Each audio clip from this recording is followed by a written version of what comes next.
शुभं हिरण्यगरिवा संवर्तताग्रे भूतस्य जातः पतिरेक आसीः सदा धाम पृथिवीं द्यामते मां कस्मै देवाय हविषा विधेम।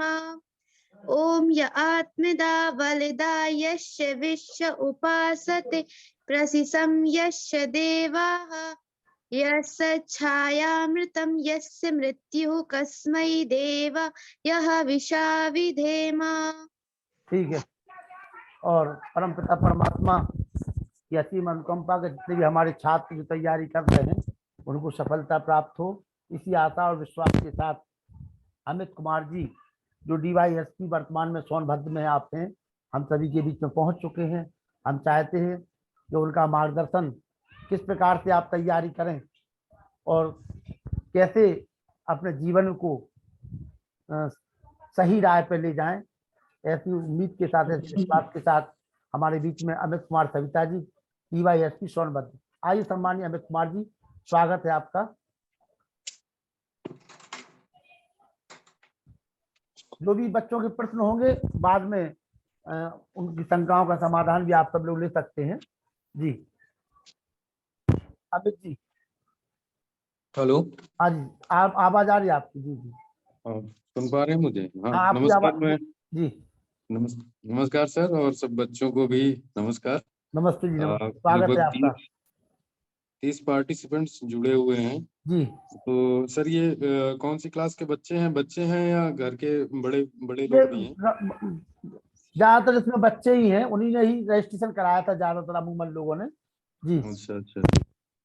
तो मैं समझता हूँ कि शायद हाई स्कूल इंटर से लेके ग्रेजुएशन तक के बच्चे। हाँ, BA स्नातक तक, ग्रेजुएशन तक के बच्चे हैं, B.Tech तक के भी बच्चे हैं। जी ओके ओके, चलिए अच्छा है। कुछ चीजें पर बात करते हैं। ऑब्वियसली पुलिस में है तो थोड़ी बहुत बातें पुलिस की भी हो जाएंगी, वो भी जागरूकता का ही एक पार्ट है। और सबसे पहले तो आप सब बच्चों का स्वागत है, और जो भी समय है उसमें कुछ काम की बातें कम समय में अच्छी तरीके से हो जाए। मैं मान के चल रहा हूँ कि हाई स्कूल, इंटर और इसके अलावा ग्रेजुएशन के बच्चे होंगे। तो सबसे पहले मेरा फोकस सबसे ज्यादा इंटरमीडिएट वाले बच्चों पर है, ये पहले 11th और 12th वालों पर। जो 10th के बच्चे हैं उनको, उनसे बस मेरा यही कहना है कि आप अपना हाई स्कूल बहुत अच्छे से करिए, उसमें अच्छा परसेंटेज गेन करिए, और जो है फिर उसके बाद इंटरमीडिएट में भी बहुत अच्छे से पढ़ाई करिए। लेकिन जो बातें आज आपको बताई जाएं, मैं समझता हूँ कि उसको अच्छे से सुनेंगे तो शायद आपके लिए फायदेमंद रहेगा, और उसे पालन कीजिएगा। क्योंकि सुनना और जानना अलग बात है, और उसको अपने जीवन में उतारना और उसे रोजमर्रा की जिंदगी में जीना वो बहुत कठिन है। वो इतना आसान नहीं है। आप सुन तो लेते हैं, जानते सब हैं, जैसे सब लोग जानते हैं कि नशा नुकसान करता है लेकिन सब करते हैं, है ना। सब लोग जानते हैं कि जो है जो है हेलमेट लगा के चलना चाहिए, लेकिन हेलमेट लगा के नहीं चलते हैं, ऐसे ही बाइक दौड़ाते हैं। जानना अलग बात है, उसको अपने जीवन में, अपने आचरण में, रोजमर्रा की जिंदगी में उतारना अलग चीज है। तो मैं इंटरमीडिएट के बच्चों को ज्यादा ध्यान इसलिए दे रहा हूँ क्योंकि अब वो जिस स्थिति में है 11th और 12th वाले, उनका 12वीं के बाद जो है उनको उसमें प्रवेश करना है, ग्रेजुएशन में प्रवेश करना है। तो वो किस स्ट्रीम का ग्रेजुएशन चुने, कौन सा, मतलब BA करें, BSc करें, BCom करें, BBA करें, या जो है LLB करें, कुछ क्या करें जिससे उनका उनका करियर के लिए ज्यादा अच्छा हो।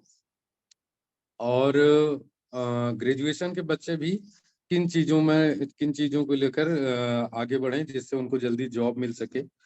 मैं समझता हूँ कि सब मिडिल क्लास के बच्चे हैं जिनका परिवार मध्य वर्गीय है, और सब संघर्ष कर रहे हैं, इसी तरह से पढ़ाई लिखाई के लिए पैसा संसाधन जुटा सकते हैं। सबसे पहले बात तो ये है कि स्कूलिंग और कंपटीशन की जो लाइफ है उसका अंतर आप समझ लीजिए। स्कूल लाइफ है, उसमें क्या है कि 2-3 चीजें हैं। जैसे स्कूल का सिलेबस निर्धारित है कि आपको ये इतिहास है, ये भूगोल है, ये फिजिक्स है, ये केमिस्ट्री है, आपको यही पढ़ना है, इसी से आपके क्वेश्चन आएंगे, और इसी से आपको आपके मार्क्स निर्धारित हो जाएंगे, और वो आपकी मार्कशीट में आ जाएंगे। कंपटीशन की जो लाइफ है उसमें भी लगभग सिलेबस निर्धारित है, लेकिन वो बहुत बड़ा है। इतना बड़ा हो जाता है कि कई बार उसको कवर करना अपने आप में चैलेंजिंग होता है। तो एक अंतर तो ये है कि सिलेबस के लेवल पर सिलेबस यहाँ लिमिटेड है, छोटा है, और जो है वैसा बहुत ज्यादा दबाव नहीं है। वहां पर सिलेबस बहुत बड़ा है, इवन कई मामलों में तो अनलिमिटेड है। जैसे अगर जीएस की या जीके का पेपर जुड़ गया, जनरल स्टडीज का, जनरल नॉलेज का, तो उसकी कोई लिमिट नहीं होती। ठीक है, तो एक अंतर ये जो मुझे समझ में आता है। दूसरा, आप हाई स्कूल में, इंटर में है, 11वीं में है, यहाँ पे आपको सीट की लिमिटेशंस का की दिक्कत नहीं होती। आपका एडमिशन हो गया, आप पढ़ाई कर रहे हैं, निकल गए। लेकिन अब जब आप जाएंगे ग्रेजुएशन में, तो वहाँ हर जगह सीट लिमिट है। जैसे 50 सीट फिजिक्स की है, 50 सीट केमिस्ट्री की है, 80 सीट मैथ की है, 100 सीट बायोलॉजी की है। तो फिर उसमें 100 ही बच्चे लिए जाएंगे, जितनी सीट होगी उतनी ही लिए जाएंगे। आप कितना भी तेज हैं उससे मतलब नहीं है, जो ऊपर के 100 बच्चे आएंगे वही ले लिए जाएंगे। आप अपने, हो सकता है अपने मोहल्ले के या अपने गांव के या अपने जो है घर के या अपनी रिश्तेदारी में सबसे तेज बच्चे हों, सबसे ज्यादा आप पढ़ने में तेज हैं, सबसे अच्छा आप रिजल्ट लाते हैं। लेकिन अब आपका वो तेजपन, वो ऐसे लोगों से ही कंपटीशन होना है जो लोग उतने ही तेज हैं या उससे ज्यादा तेज हैं। और सीट लिमिट है हर जगह, कि बीए में इतनी सीट है, बीएससी में इतनी सीट है, और मान लीजिए बीए में किसी सब्जेक्ट की 100 सीट है, तो 100 बच्चे ही लिए जाएंगे। उससे मतलब नहीं है कि आप कितने मार्क्स लाए। दूसरा, इसी से रिलेटेड है कि हाई स्कूल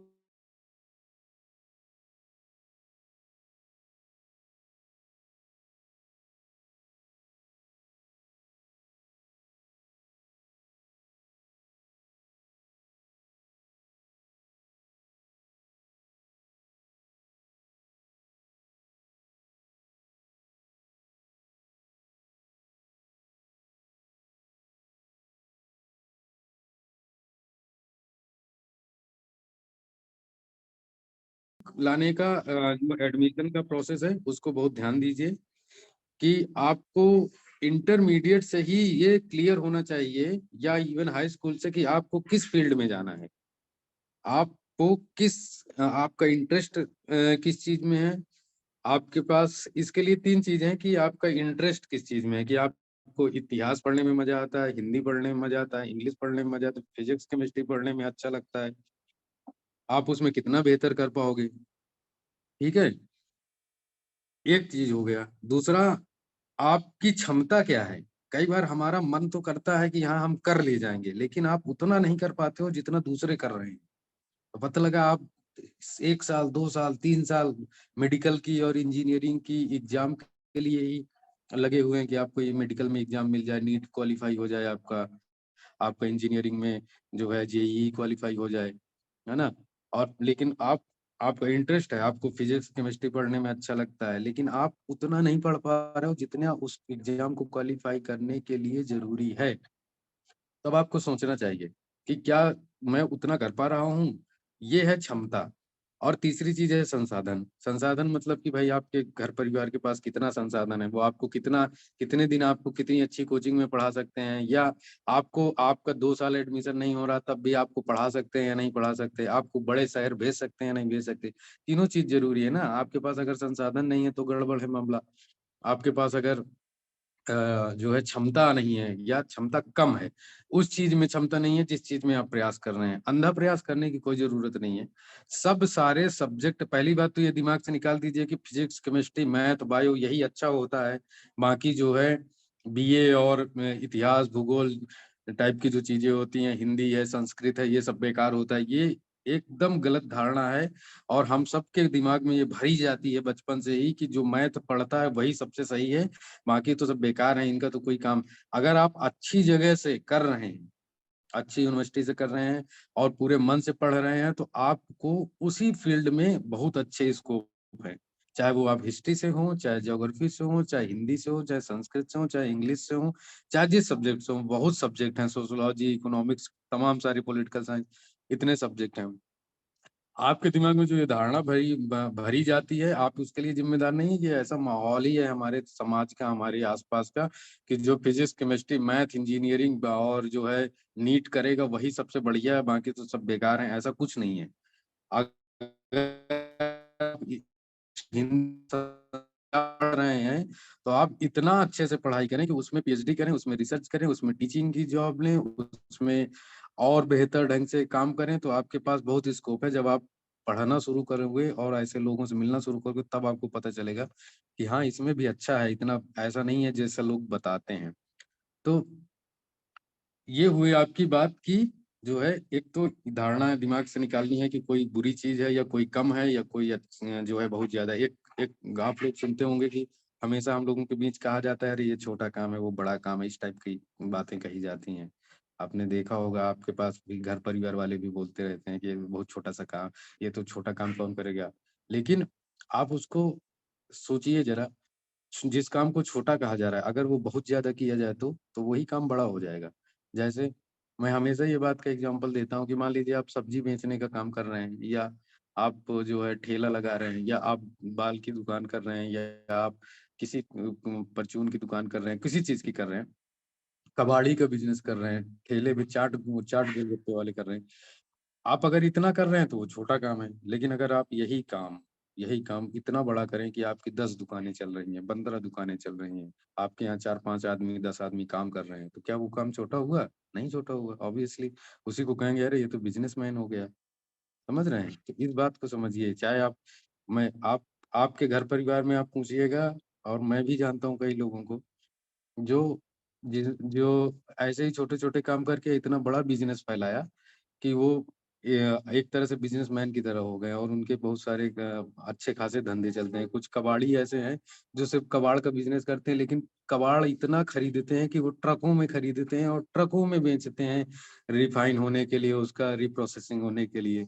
तो सोचो वो काम छोटा थोड़ी हुआ। लेकिन आप छोटा सा काम कर रहे हैं या थोड़ा सा काम कर रहे हैं, तो वही काम छोटा हो गया। तो इसलिए मैं कह रहा हूँ कि कोई इसी तरह सब्जेक्ट है, अगर कोई सब्जेक्ट कोई छोटा बड़ा सब्जेक्ट नहीं है, अगर आपने उस सब्जेक्ट को एकदम से पढ़ लिया, तगड़े से पढ़ लिया, तो वही सब्जेक्ट फिर आपको बहुत आगे ले जाएगा। चाहे वो हिंदी ही क्यों ना हो, चाहे वो संस्कृत ही क्यों ना हो, चाहे वो इतिहास भूगोल ही क्यों ना हो। कोई जरूरत नहीं है फिजिक्स केमिस्ट्री के पीछे भागने की। अगर आपको नहीं समझ में आ रहा तो आप छोड़ दीजिए, और आपको समझ में आ रहा तो आप करिए।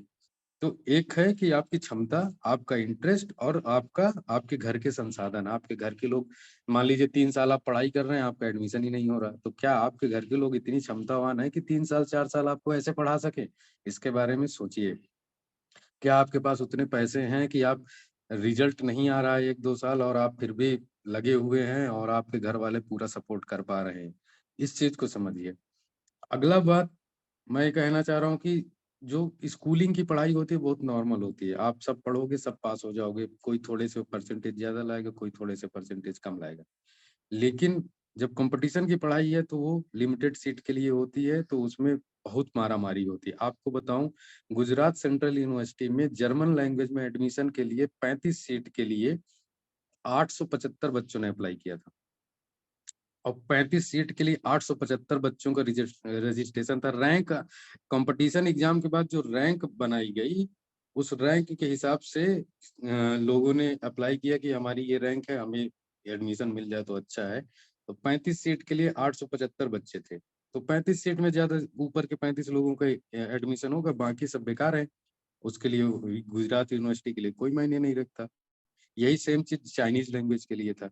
चाइनीज लैंग्वेज के लिए लगभग 300 एप्लीकेशन थे 35 सीट में। तो उनके लिए 35 सीट, ऊपर वाले 35 रैंक के ऊपर के बच्चों को ले लिया, बाकी सब बेकार है।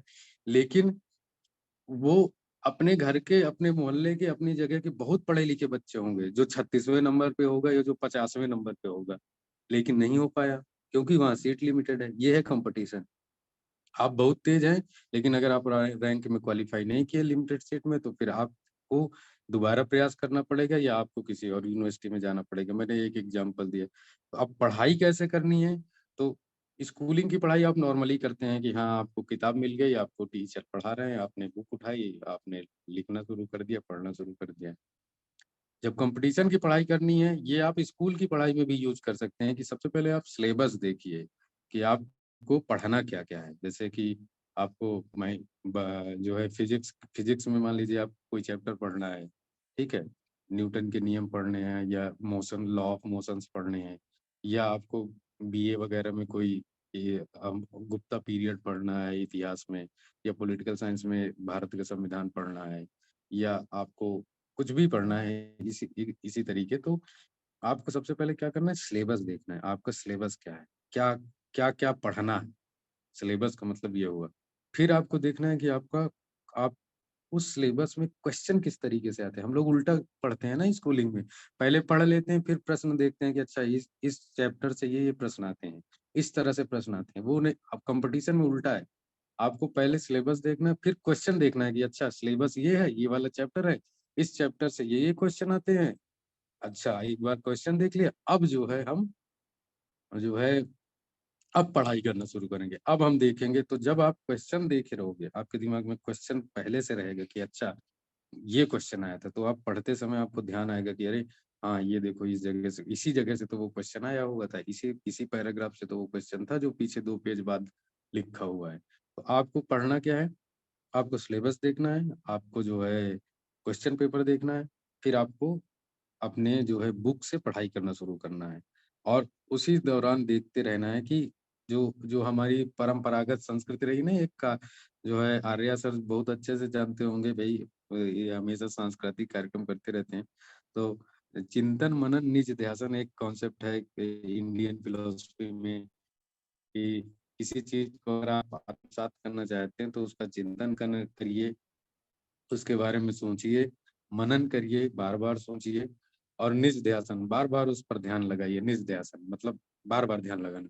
जब आप बार बार ध्यान लगाओगे तभी जो है आप उसको अपने दिमाग में, जो मेमोरी होती है दिमाग की, उसमें जो है परमानेंटली वो आ पाएगा। तो ये प्रोसेस हर जगह लागू होता है। अगर आप पढ़ाई कर रहे हैं तो मान लीजिए आपने 5 घंटे 4 घंटे पढ़ाई की, अब उसके बाद आप आधा घंटा सोचिए कि आपने 4 घंटे में क्या पढ़ा। आप देखिए, या आप 1 घंटे पढ़ाई करके 5 मिनट सोचिए, कि किताब बंद कर दीजिए, अब सोचिए कि 1 घंटे में आपने क्या पढ़ा, और फिर देखिए कि आपको बहुत सारी चीजें भूल जाएगी उसी समय। फिर आप पलट के देखेंगे, अरे यार ये मेन बात तो हम भूल ही गए, ध्यान ही नहीं आ रही थी। इसी को कहते हैं सोचना। मतलब आप 1 घंटे पढ़िए, 10 मिनट सोचिए, फिर 1 घंटे पढ़िए, फिर 10 मिनट सोचिए कि अच्छा 1 घंटे में जो पढ़ा है वो कुछ याद व्याद है कि नहीं। और ये चीज आपको ऐसे ही करते जाना है। फिर 5 घंटे पढ़िए तो 10-5 मिनट फिर सोचिए कि अच्छा ये चीजें पढ़ी, या 4 दिन 5 दिन पढ़िए तो छठवें दिन ये सोचिए कि 5-6 दिन में हमने क्या पढ़ा। तब चीजें आपको याद हो जाएंगी। और आपको ये चीज हमेशा करनी है अगर आप सच में चाहते हैं कि आप अच्छे रैंक, अच्छी यूनिवर्सिटी में एडमिशन हो, अच्छी जगह आपका अच्छा करियर बने, आपको जल्दी नौकरी मिले, कहीं ना कहीं जल्दी आप सेटल हो। तो उसके लिए आपको ये जरूरी है कि ये चीजें करें। अपनी आदतों पे नियंत्रण रखें, फालतू के काम मत करें। खेल कूद वाले काम बहुत खूब करें, कोई दिक्कत नहीं, जिसमें फिजिकल एक्टिविटी है। हमारा जो फिजिकल माहौल है, हमारे शरीर जो है, आप देखे होंगे कई बार वही बच्चा खेलने में भी बहुत तेज होता है, वही बच्चा पढ़ने में बहुत तेज होता है। उसकी वजह ये है कि अगर हम रोज लोग योगा करते हैं या थोड़ी बहुत एक्सरसाइज करते हैं, हमारे शरीर से एक बार दिन में डॉक्टर कहते हैं कि शरीर से एक बार दिन में पसीना जरूर टपक जाना चाहिए। तो उससे आप निरोगी रहते हैं। एक निरोगी शरीर, स्वस्थ शरीर में स्वस्थ मस्तिष्क का दिमाग जो है विकास होता है, ये आपने सुना होगा। उसका रीजन है ये। ऐसे जैसे आप स्कूल में देखते होंगे हमेशा खेल पीरियड होता है, या एक कोई ना कोई मैदान जरूर होता है जहाँ बच्चे खेल कूद सके। उसका रीजन यही है कि हम जब मेहनत करते हैं तो हमारा ब्लड प्रेशर तेज होता है। जब ब्लड प्रेशर तेज होता है तो वो ब्लड प्रेशर न्यूरॉन्स दिमाग में भी जो है प्रेशर क्रिएट करता है। तो हमारे जो दिमाग के न्यूरॉन्स हैं वो इलेक्ट्रोलाइट्स की तरह जलते हैं। वो मतलब उनमें उनमें जो है इलेक्ट्रिक की तरह चार्ज होते हैं, उनमें एक्टिविटी बढ़ जाती है। वो जब एक्टिविटी बढ़ती है तो आपकी सोचने समझने की और आपकी याद करने की क्षमता बढ़ती है। समझ रहे हैं? जब आपकी सोचने समझने की, याद करने की क्षमता बढ़ेगी, ये खेलने कूदने से होता है, आपकी फिजिकल एक्टिविटी से होता है। इसीलिए योगा करना और खेलना कूदना बहुत जरूरी है। मोबाइल 4 घंटा फालतू चलाने से और इधर उधर के काम करने से अच्छा है कि आप कुछ ऐसा करें जिससे आपका शरीर एक्टिव और फुर्तीला बना रहे। ठीक है। दूसरा, आप अपनी जो है ये आदतों पे नियंत्रण रखें, ऊट-पटांग के काम ना करें। आपको सब पता है कि क्या आपको सही है, क्या गलत है, किसी को बताने की ज़रूरत नहीं है। हाई स्कूल, इंटर का बच्चा हो चाहे जो हो, अगर आप ध्यान से बैठ के सोचोगे और आपको सोचना भी चाहिए। पर डे आप ये सोचिए कि दिन में आज हमने ये किया और क्या सच में हमको यही करना चाहिए था? कि जो है हम ये जो जो काम हम कर रहे हैं, शाम को एक बार सोचिए ज़रूर आप रोज़ कि आज दिन भर में मैंने ये किया और क्या मुझे यही करना चाहिए था? क्या इससे मेरी करियर में, मेरे भविष्य में क्या फ़ायदा होगा? अगर आप ये सोचेंगे ना तो रात को 1 घंटे तो आपको नींद नहीं आएगी, ये मुझे पक्का पता है। अगर आपने मन से सोच लिया, तो आपको 1 घंटे आपकी नींद उड़ जाएगी, ये मुझे पक्का पता है कि अरे! आज का तो दिन खाली चला गया, कुछ किया ही नहीं। इस तरह से लगेगा अगर आप मन से कोई काम कर रहे हैं। स्वयं का मूल्यांकन करते रहिए, बीच-बीच अपने आप को जो जैसे एग्ज़ाम होते हैं, टेस्ट होते हैं, वो मूल्यांकन होता है कि आप सच में कितना पढ़ पा रहे हैं, कितना आप गेन कर पा रहे हैं। वो आप स्वयं से भी कर सकते हैं, आपकी दिनचर्या से आप अपना मूल्यांकन करिए, अपने पढ़ने-लिखने के तरीके से अपना मूल्यांकन करिए। अच्छी सर्किल बहुत ज़रूरी है। आपको पिछले बार भी मैंने कई बार शायद ये इसी तरह की क्लास आर्या सर ने ऑर्गेनाइज़ कराई थी। तो उसमें भी मैंने कहा था कि एक उदाहरण मैं आपको देता हूँ कि सैम पित्रोदा जो है नाम सुना होगा शायद आप लोगों ने, जो हम लोगों के देश में दूरसंचार क्रांति हुई थी, टेलीफ़ोनिक क्रांति, उसके जनक सैम पित्रोदा माने जाते हैं। सैम पित्रोदा आप दूरसंचार क्रांति का मतलब आप जब छोटे रहे होंगे तो देखे होंगे कि ₹1-1 वाले ₹1 का सिक्का डालो और फ़ोन पर बात करो। फ़ोन पर बात करो, जगह-जगह पीसीओ, एसटीडी ये सब शुरू हो गए थे आज 2003-4 के आसपास। टाटा इंडिकॉम और दुनिया भर के फ़ोन की लाइनें शुरू हो गई थी। अ, वो सब करने का श्रेय उनको जाता है, सैम पित्रोदा को। और सैम पित्रोदा इसमें लगे हुए थे लगभग 20 साल पहले से, जब राजीव गांधी थे। तो राजीव गांधी के और सैम पित्रोदा अमेरिका में पढ़ाई करते थे और लेकिन वो जो है राजीव गांधी के मित्र थे। उनके साथ पढ़ाई की थी उन्होंने हाई स्कूल, इंटर वाली जो पढ़ाई होती है। ठीक है? तो जब राजीव गांधी प्रधानमंत्री बने तो अमेरिका से सैम पित्रोदा को बुला लिया कि आप अमेरिका में काम ना करके अपने देश में आके काम करिए। यहाँ पे बहुत ज़रूरत है लोगों की और आप एक इतिहास रच सकते हैं। वो वापस आ गए। अब ज़रा ये सोचिए आप कि अगर सैम पित्रोदा जिनका इतना बड़ा नाम इस देश में हो गया, अब हमेशा रहेगा भी, अगर वो राजीव गांधी के क्लासमेट ना होते तो राजीव गांधी उनको ना बुलाते, तो उनको सैम पित्रोदा को जो है इतना बड़ा काम करने का मौका नहीं मिलता। भले वो अमेरिका में तमाम काम कर रहे होते, लेकिन अपने देश में और अपने देश के लोगों के लिए या अपने देश में एक इतिहास रचने का मौका ना मिलता। इसका ये क्या हुआ? ये हुआ माहौल, कैसी जगह आप पढ़ रहे हैं, कैसे लोगों के बीच आप रह रहे हैं। उन्हीं में से कोई आगे बहुत चला जाएगा, आपका मित्र होगा अगर वो, तो आपको भी किसी धंधे में लगा लेगा या आप भी किसी को लगा लोगे। आप कहीं बहुत आगे चले गए, तो लेकिन अगर आप ऐसी जगह पढ़ने का मौका ही नहीं पाओगे तो फिर क्या होगा? कुछ नहीं होगा। ये बात ये इसलिए मैंने सुना है कि अगर आप सोचिए कि सैम पित्रोदा और राजीव गांधी दोस्त ना होते, तो क्या सैम पित्रोदा को मौका मिलता? नहीं मिलता। और दोस्ती कहाँ से बनी? स्कूल से, क्लास से बनी। तो इसलिए यूनिवर्सिटी बहुत मायने रखती है।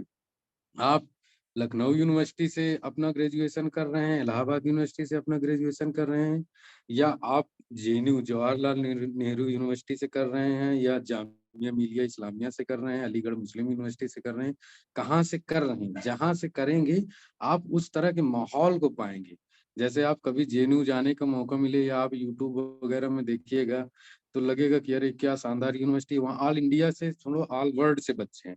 तो जब आप उनके बीच रहोगे तो आपका ऑब्वियसली आपका दिमाग अलग लेवल का विकसित होगा और आप पता लगा यहीं जाके कानपुर में किसी यूनिवर्सिटी में पढ़ाई कर रहे हो, किसी कॉलेज में पढ़ रहे हो तो अलग लेवल का रहेगा दिमाग। आपकी संगत वैसी रहेगी, आपके लोग वैसे रहेंगे। तो ये चीज़ मायने रखती है। कैसे एटमॉस्फेयर में आप पढ़ाई करेंगे आगे भविष्य की, समझ रहे हैं? आप दिल्ली में पढ़ाई करेंगे, जेएनयू में पढ़ाई करेंगे, जामिया में पढ़ाई करेंगे, गुजरात सेंट्रल यूनिवर्सिटी में पढ़ाई करेंगे या किसी जो है जाके किसी कॉलेज से बीएससी और बीए कर लेंगे। ये चीज़ उसी हिसाब से आपका दिमाग खुलेगा, उसी हिसाब से आपके स्कोप बढ़ेंगे, उसी तरह के आपके मित्र यार होंगे। पता लगा आप भले कुछ नहीं कर पाए लेकिन मेरे गाँव के बगल के एक प्रधान हैं, उन्होंने काफ़ी दिन तैयारी की लेकिन उनका नहीं हुआ सिलेक्शन, लेकिन उनके जानने वाले 10-12 लोग आईएएस, पीसीएस हो गए।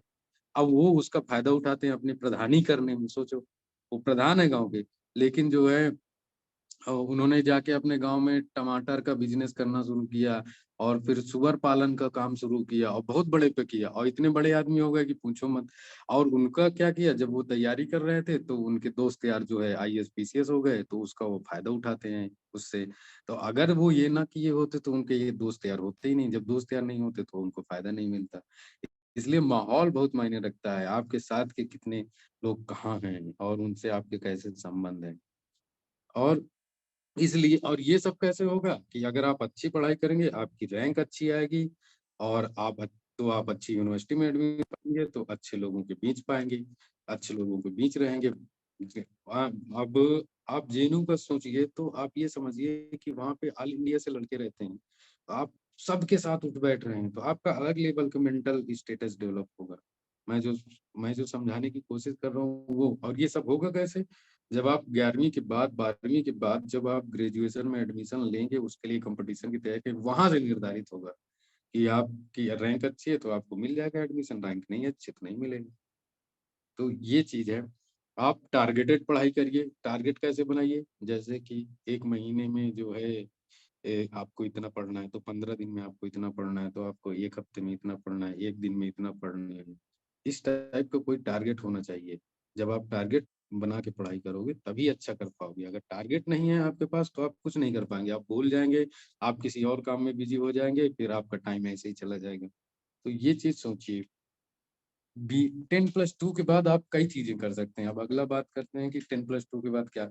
आप बीए कर सकते हैं, बीएससी कर सकते हैं, बीकॉम कर सकते हैं, बीबीए कर सकते हैं, आप एलएलबी कर सकते हैं, आप जो है और भी तमाम चीजें हैं, जैसे इंजीनियरिंग में जा सकते हैं, नीट वगैरह का एग्जाम देकर मेडिकल में जा सकते हैं, या कुछ और भी चीजें होंगी जो मुझे समझ में आ रही हैं, आपको और भी पता होंगी, ये सब कर सकते हैं। हमेशा ध्यान देना चाहिए कि इंटरमीडिएट के बाद का जो फेज है ना, वो बहुत मायने रखता है। मायने किस लिए रखता है कि आप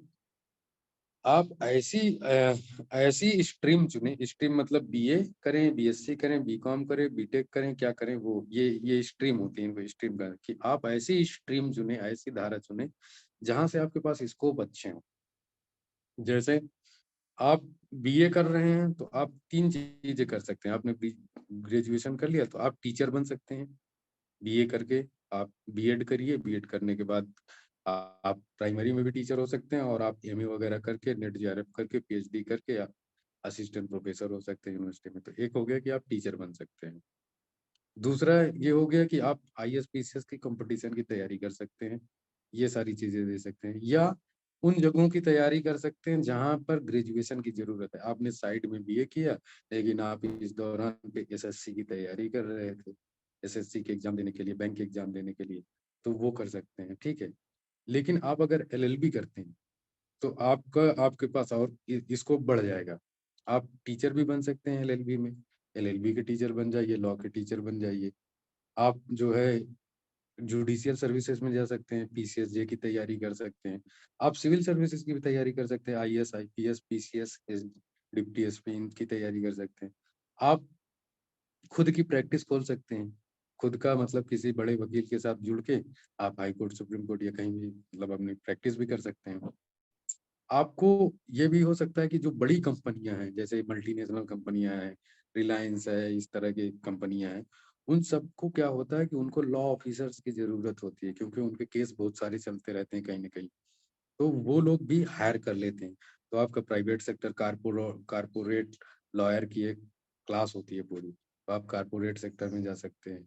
या आप जो है बैंक होते हैं, उनको भी जो है लीगल एक्सपर्ट की जरूरत होती है। तो इस तरह की बहुत सारी चीजें होती हैं जहाँ लीगल एडवाइजर की जरूरत होती है, तो वो सब उनको हायर कर लेते हैं कि हाँ, आप हमारे यहाँ काम करिए, हमारे केस लड़िए और हमारे लिए काम करिए। तो अब देखिए, आप एलएलबी करके आपके पास कितना ज्यादा स्कोप है, और बीए करके आपके पास कितना स्कोप है। यही चीज सेम बीएससी में है। आप बीएससी करके बीए की तरफ जा सकते हैं, लेकिन बीए करके आप बीएससी की तरफ नहीं जा सकते हैं, ठीक है। तो ये सोचिए। अब देखिए बीए, अब मैं बीए का बताऊं। बीए में आप कैसी सब्जेक्ट से बीए कर रहे हैं। आप, एक होता है कि इतिहास, भूगोल, अर्थशास्त्र, या जो है हिंदी, संस्कृत, इनसे कर रहे हैं। इनमें भी स्कोप है, ऐसा नहीं है कि आप इसको करेंगे और बहुत मैं खुद राजनीति विज्ञान से बीए एमए पीएचडी किया हूँ, तो मुझे तो सही लगा, मैं तो तुरंत तुरंत सब करता चला गया और मुझे रिसर्च स्कॉलरशिप मिलती थी 30-35 हजार रुपए महीने की एमए के तुरंत बाद। तो आप ये भी कर सकते हैं, लेकिन आप ये भी कर सकते हैं कि आप किसी फॉरेन लैंग्वेज में करें, जैसे आप French, German, Korean, Arabic, Chinese, Japanese, Russian, इस तरह की तमाम सारी लैंग्वेज है। आप इनमें ग्रेजुएशन कर लीजिए, आपको ज्यादा फायदा करेगा, आपको कहीं ना कहीं कुछ ना कुछ काम धंधा जरूर मिल जाएगा अगर आपने फॉरेन लैंग्वेज से कर लिया। ठीक है, तो इस चीज का ध्यान दीजिए, ये बीए का काम है। बीए में आप जो है travel and tourism management, TTM कहा जाता है, बीएचयू में चलता है, आप वहां से कर लिए तो आपको ट्रेवल एंड टूरिज्म मैनेजमेंट में आपको कहीं ना कहीं जॉब मिल जाएगी। तमाम होटल्स हैं, तमाम टूरिस्ट जो है जगहें हैं, तमाम सारी चीजें जो है मल्टीनेशनल कंपनियां हैं, उनको जरूरत होती है, वो आपको हायर कर लेंगे। इस तरह आप एक ट्रेडिशनल बीए कर रहे हैं, एक है कि आपने बीए में कई जगह 3 सब्जेक्ट है, कई जगह 1 सब्जेक्ट है। तो जो है जहाँ पे 3 सब्जेक्ट है वहाँ पे आप इंग्लिश, रसियन और ट्रेवल एंड टूरिज्म मैनेजमेंट ले सकते हैं, या कुछ और ले सकते हैं, या आप एक सब्जेक्ट ऐसा ले सकते हैं जिससे कि आप जो है अपने जो है अगर आप टीचर बनना चाहते हैं, जैसे ज्योग्राफी, इकोनॉमिक्स, पॉलिटिकल साइंस, इनमें से किसी का, तो वो भी आप कर सकते हैं, अच्छा हो जाएगा आपके लिए। तो ये इसको इस चीज को एक चीज को ध्यान दीजिए, आपके अंदर कुछ स्पेशल अगर योग्यता है तो आपकी पूछ कहीं ना कहीं होगी। आप बिल्कुल सामान्य से हो जाएंगे तो फिर आपको संघर्ष ज्यादा करना पड़ेगा, आपको मेहनत ज्यादा करनी पड़ेगी, तब कभी आपको जाके कुछ मिलेगा। हाँ, आप ये जरूर ध्यान दीजिए कि आप किस चीज में अच्छा कर सकते हैं, उसको समझना बहुत जरूरी। बहुत लोग नहीं समझ पाते, 2-2 3-3 साल पता लगा मेडिकल इंजीनियरिंग के लिए परेशान रहते हैं, फिर उसके बाद जाके बीए करते हैं। तो आप यही काम पहले ही कर सकते हैं, आपको समझना चाहिए कि आप क्या कर पाओगे या नहीं कर पाओगे, या आपके घर परिवार वाले इतना करा पाएंगे या नहीं करा पाएंगे। वही चीज आप पहले भी समझ सकते हैं, वही चीज आप 3 साल में भी समझ सकते हैं। लोग ऐसे होते हैं 3-3 4-4 साल उस चीज की तैयारी करते रहते हैं जिस चीज को वो नहीं कर पाते। एक चीज मेरा जो अपना अनुभव है, अगर आपको 1 साल या 2 साल की पढ़ाई के बाद वो चीज नहीं मिल रही है तो आपको जरूर अपने दूसरे प्लान पर सोचना चाहिए कि अब इसके अलावा मैं क्या करूं। मान लीजिए आप 2 साल से इंजीनियरिंग की तैयारी कर रहे हैं, फिर भी आपका एडमिशन अच्छी जगह नहीं हो रहा, या आप नीट की तैयारी कर रहे हैं फिर भी आपका नहीं हो रहा, इसका मतलब है कि आप थोड़ा सा आपको कहीं ना कहीं सोचना चाहिए कि आप कुछ और कर लो, जिससे आपको इतने साल ना बर्बाद हो, इतना समय ना बर्बाद हो। इस चीज को आप समझिए। और कोई भी चीज, मैं बार बार कह रहा हूँ कि कोई भी चीज कम बुरी अच्छी कुछ नहीं होता है, सब सही होता है सबको। बस आपको मेहनत करने की जरूरत है, आप उसमें कितना अच्छे से मेहनत कर पाते हैं, कितना अच्छा जो है समय दे पाते हैं। अब्दुल कलाम साहब ने कहा था कि हम अपनी आदतों पर हम अपना भविष्य नहीं बदल सकते, लेकिन अपनी आदतें बदल सकते हैं। और आप विश्वास करिए कि अगर आपने अपनी आदतें बदलनी तो आपका भविष्य बदल जाएगा। तो आदतें अपने आपको बनाती हैं, आदतें आपको बिगाड़ती हैं। आप जैसी आदत पाए, जैसी आपकी दिनचर्या होगी, जैसी आपकी आदतें होंगी, वैसे आप बनते चले जाएंगे। और सबके जीवन में संघर्ष है, ऐसा कोई नहीं है कि बस सबको थाली परोस के दे दी गई है बस खाना खाना है, खाने में भी मेहनत लगती है। सब लोग परेशान हैं, सब लोग मेहनत कर रहे हैं। तो बस ये है कि आप अपने आप को कितना कितना ध्यान से और कैसे, आपको बार बार ये सोचना है कि आप क्या सही दिशा में मेहनत कर रहे हैं कि आपको कहीं और करना चाहिए कुछ। ये चीजें अगर आप समझ गए तो बेहतर ढंग से कर पाएंगे। और इसके अलावा मैं अगर ये कहना चाहूँ कि वो जो एक तरह से होता है ना कि वो आपको एक कहानी सुनी होगी सबने, छोटी सी कहानी, उसको और बढ़ा के बताते हैं कि कछुआ और खरगोश वाली कहानी सुनी होगी, कि जो है एक कछुआ था और खरगोश था, दोनों में दौड़ लगी। तो कछुआ खरगोश जो है सो गया आधी रास्ते में जाके, उसको लगा मैं तो जीत ही जाऊंगा, और कछुआ जो है धीरे धीरे चलता गया और जीत गया। तो एक तो ये उदाहरण किस बात पे हुआ कि लगातार मेहनत करते रहेंगे तो आप कुछ ना कुछ कर ले जाएंगे, बढ़िया कर ले जाएंगे। लेकिन एक इसकी कहानी एक दूसरी ये भी है, कि जो है अब कछु खरगोश को लगा कि अरे ये तो मुझसे गलती हो गई, तो उसने अपनी गलती सुधारी, उसने सोचा कि अब नहीं सोऊंगा, दोबारा फिर दौड़ लगी, खरगोश जीत गया। तो उसने अपनी गलती सुधारी और जीत गया खरगोश। अब कछुआ को लगा कि अरे मैं कुछ ऐसा करूं कि जिससे मैं जीत जाऊं। तो कछुए ने कहा कि इस बार ऐसा रास्ता चुनते हैं जिधर नदी वदी पड़ती हो। तो खरगोश को उसने चकमा दिया, उसने ऐसा रास्ता चुना कि इस बार इस रास्ते से दौड़ लगाएंगे उस तरफ जाने के लिए या वहां पहुंचने के लिए।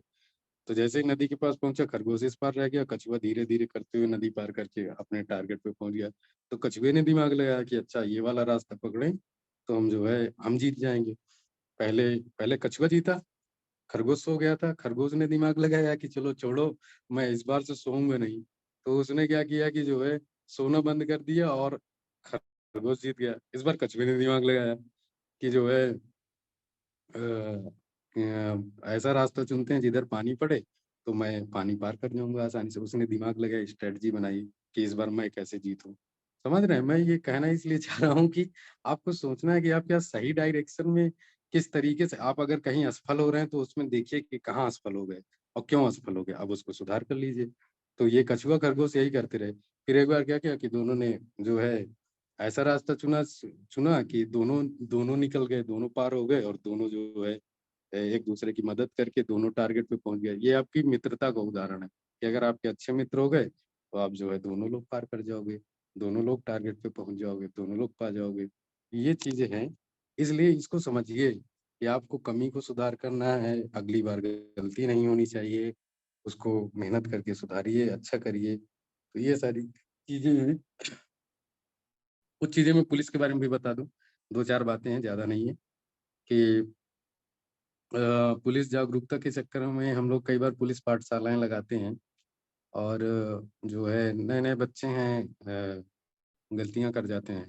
हाई स्कूल इंटर के बच्चे हैं, जनरली ये सब गलतियां इस तरह से करते हैं कि कभी बाइक दौड़ा रहे हैं तो कभी क्लास जा रहे हैं तो किसी लड़की वड़की के आगे पीछे घूम रहे हैं, दाएं बाएं घुमा रहे हैं बाइक, पता लगा फिर उससे कंप्लेन हो गई। तो ये सब अपराध है, ये सब करना बहुत बड़ा अपराध है। वो भला अलग बात है कि पुलिस सोचती है कई बार कि बच्चों का करियर खराब ना हो, इसलिए कुछ चीजों में जो है वो कर देती है, रिलैक्सेशन कर देती है। अदरवाइज ये बहुत बड़े अपराध हैं ये सब। तो इन सब चीजों से दूर रहिए। वीडियो कॉलिंग वॉलिंग खासकर बच्चियों के लिए मैं कहूंगा कि किसी अनजान आदमी से वीडियो कॉलिंग मत करिए, क्योंकि वीडियो कॉलिंग में स्क्रीन रिकॉर्डिंग होता है। जैसे मैं ये बात कर रहा हूँ तो आर्या सर सारी बातें रिकॉर्ड कर रहे हैं मेरी। तो इस तरीके से जो है सारी चीजें होती हैं, आपको पता भी नहीं चलेगा, आपका वीडियो रिकॉर्ड हो जाएगा, फिर आपको ब्लैकमेल किया जाएगा, आपको परेशान किया जाएगा, आपके घर वालों को किया जाएगा। तो इस वजह से इन सब चीजों से बचना है। बाइक वाइक चलाते हैं तो बहुत सावधानी से चलना है, इनमें मतलब उल्टा सीधा के काम मत करिए, अपने समय से जाइए, समय से आइए। बच्चियां खासकर इस उम्र की हैं तो उनके लिए एक स्वास्थ्य समस्या होती है कि ज्यादातर रक्त अल्पता या एनीमिक की शिकार होती है, एनीमिया हो जाता है, क्योंकि उनको मासिक चक्र आते हैं। और इन सब के बारे में हम लोग अपने परिवार में घर में खुल के बात नहीं करते हैं। तो बच्चियां बहुत परेशान होती हैं और बहुत मेंटली टॉर्चरस होती है। उनकी एक इस समस्या का थोड़ा सा समाधान ऐसे हो सकता है कि वो अगर प्रतिदिन एक मुट्ठी चना और गुड़ के साथ खाने को उन्हें मिले, सिर्फ एक मुट्ठी चना, जो भिगोए हुए चने होते हैं वो भिगो के चने, एक मुट्ठी गुड़ के चने गुड़ के साथ खाएं, तो उनको कभी शरीर में खून की कमी नहीं महसूस होगी, रक्त अल्पता नहीं होगी और वो स्वस्थ रहेंगी। स्वस्थ रहेंगी तो ज्यादा बढ़िया काम कर पाएंगी, ज्यादा अच्छे से अपना मेहनत कर पाएंगी, फोकस हो पाएंगी। नहीं तो हर महीने के 4-6 दिन उनके बेकार जाते हैं जिसमें वो कुछ नहीं कर पाती हैं। तो ये उनके लिए एक अलग से लेवल का चैलेंज है। और मैं तो कहूँगा कि आप इन सब चीज़ों में बिल्कुल खुल के बात करिए। ये सब हमारे जीवन की, हमारे शरीर की, हमारे हमको नेचर ने ऐसा बनाया, प्रकृति ने ऐसा बनाया है। तो आप इसमें बिल्कुल झिझकिए मत, अपने माँ-बाप से, घर वालों से। इसमें अगर कोई परेशानी हो किसी तरह की भी, और लड़कियों से विशेष रूप से मैं कहूँगा कि अगर कोई चीज़ आपको असहज लगती है, आपको पता चल जाता है कि ये चीज़ ठीक नहीं है, ये चीज़ ये हमारे आगे पीछे घूमता है, हमें परेशान करता है, तो ये चीज़ गलत है। तो आप उसको पहली बार में ही विरोध करिए, पहली बार में ही उसे मना करिए कि नहीं, अगर आप ऐसा करोगे तो हम जो है पुलिस में शिकायत कर देंगे या ऐसा कुछ कर देंगे। या अपने माँ-बाप से, अपने घर वालों से, अपने विश्वसनीय लोगों से उस बारे में ज़रूर बताइए। डरिए नहीं, शर्माइए नहीं। एक मोबाइल नंबर है, एक जागरूक आदमी की निशानी ये होती है कि वो अपने आस-पास की चीज़ों के बारे में जानता है।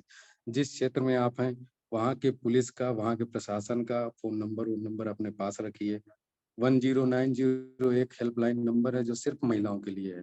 उसमें क्या होता है कि लड़कियां अगर किसी की शिकायत करेंगी कि ये हमको परेशान कर रहा है, तो वो किसी को बताया नहीं जाता कि किसने शिकायत की। लड़की का ना तो नाम पता डिस्क्लोज किया जाता है, ना किसी को पता ही नहीं चलता। लेकिन जिसने जो हरकत कर रहा होता है, जो बदमाशी कर रहा होता है, उसको पुलिस को उसके बारे में पुलिस को पता चल जाता है और फिर पुलिस उसको बुला के अपने हिसाब से हैंडल करती है। तो 1090 है एक नंबर। आपके साथ कोई फाइनेंशियल फ्रॉड हो रहा है तो 1930 नंबर है, टोल फ्री नंबर है। मान लीजिए आपके अकाउंट से पैसे कट गए, आप तुरंत इस पे कॉल करके अपना अकाउंट बंद करवा सकते हैं, जिससे आगे पैसा ना कटे, है ना। फालतू के मैसेज आते हैं कि ये फ्री ले लो, वो फ्री ले लो, इतना इतना छूट मिलेगा, उतना छूट मिलेगा, इस लिंक पर क्लिक करें तो आपका जॉब लग जाएगी। वो सब कभी मत कीजिएगा। केवल मैसेज में जो आपको लिंक मिलता है, अगर आपने उस लिंक पर क्लिक बस कर दिया तो उससे भी आपकी बहुत सारी इंफॉर्मेशन चली जाएंगी। वो बहुत सारी इंफॉर्मेशन किसी को पता चल जाएंगी, आपकी फोटो पता चल जाएगी, आपकी वीडियो पता चल जाएगी, इस तरह की चीजें आपकी एक्सेस मिल सकती है आपके फोन की।